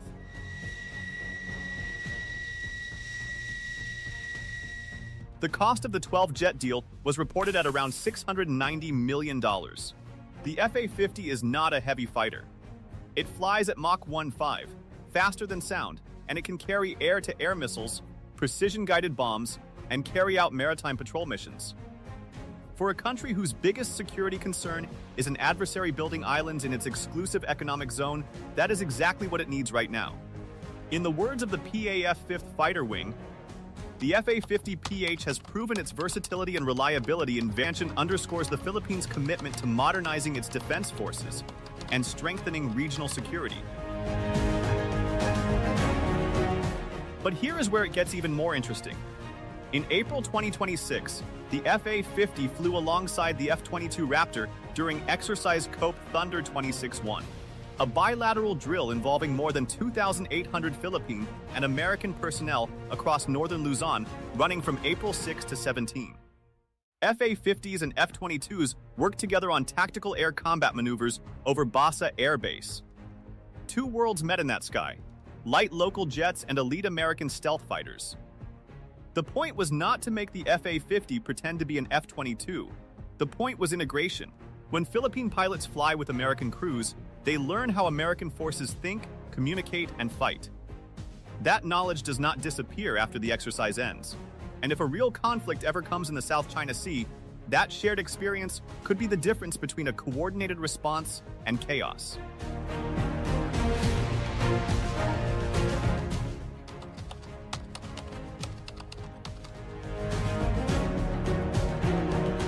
Fighting jets are only part of the story. In the island terrain of the Philippines, close air support, aircraft that fly low and strike ground targets to help troops in combat matters enormously. That is where the A-29 Super Tucano comes in. The Super Tucano is a Brazilian-built turboprop light attack aircraft. It is not fast. It is not flashy, but it is rugged, accurate, and built for exactly the kind of operations the Philippines needs. Coastal patrol, counterinsurgency, precision strike in tight spaces, and, increasingly, maritime interdiction. The Philippine Air Force first received 6 Super Tucanos in 2020, replacing the old OV-10 Broncos that had served since the Vietnam War era. At the Singapore Air Show on February 3, 2026, Brazilian defense company Embraer officially confirmed that the Philippines had ordered 6 more, bringing the total fleet to 12 aircraft. Embraer had quietly announced the deal in late 2024 without naming the buyer. The Philippines confirmed the purchase in November 2025 during budget hearings, despite some pushback from senators who argued the money should go toward external defense jets rather than counterinsurgency platforms. Defense officials disagreed. As PAF spokesperson Colonel Ma Cristina Basco said in late 2025, these units will further strengthen our precision strike and maritime interdiction capabilities. Deliveries of the new batch are expected through 2026.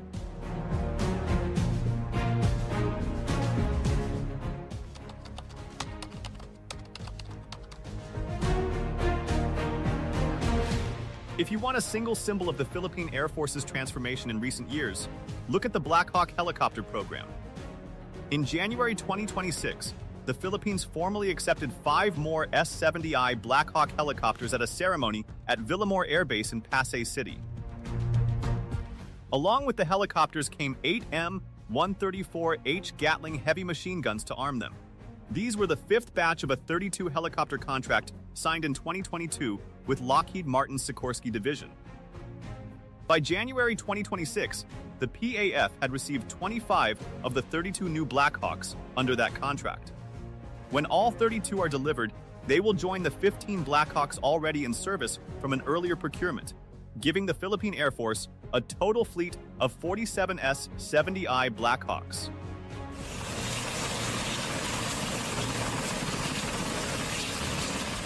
That is a massive uplift for a country that not long ago struggled to move troops quickly across its 7,000 islands during disasters. To fill the growing pilot gap that comes with a larger fleet, the U.S. State Department approved the sale of Bell 505 training helicopters to the Philippines in May 2026, including simulators, maintenance support, and training pipelines for up to 22 aircraft. The idea is simple. Train more pilots on basic helicopters, keep the expensive Black Hawks free for actual operations. The Black Hawk is not just a combat asset.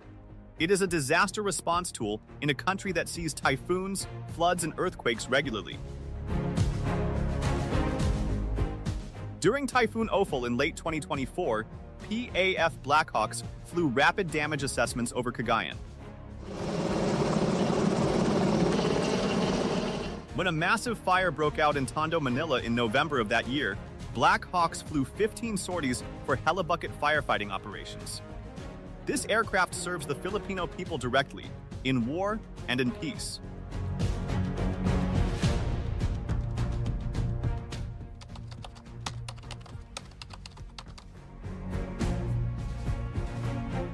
A modern Air Force is not just fighters and helicopters. It needs to move people and equipment across vast distances quickly. For the Philippines, an archipelago spread over 300,000 square kilometers of sea, airlift is everything. In October 2023, the Philippines signed a deal for 3 brand new C-130J-30 Super Hercules transport aircraft from Lockheed Martin.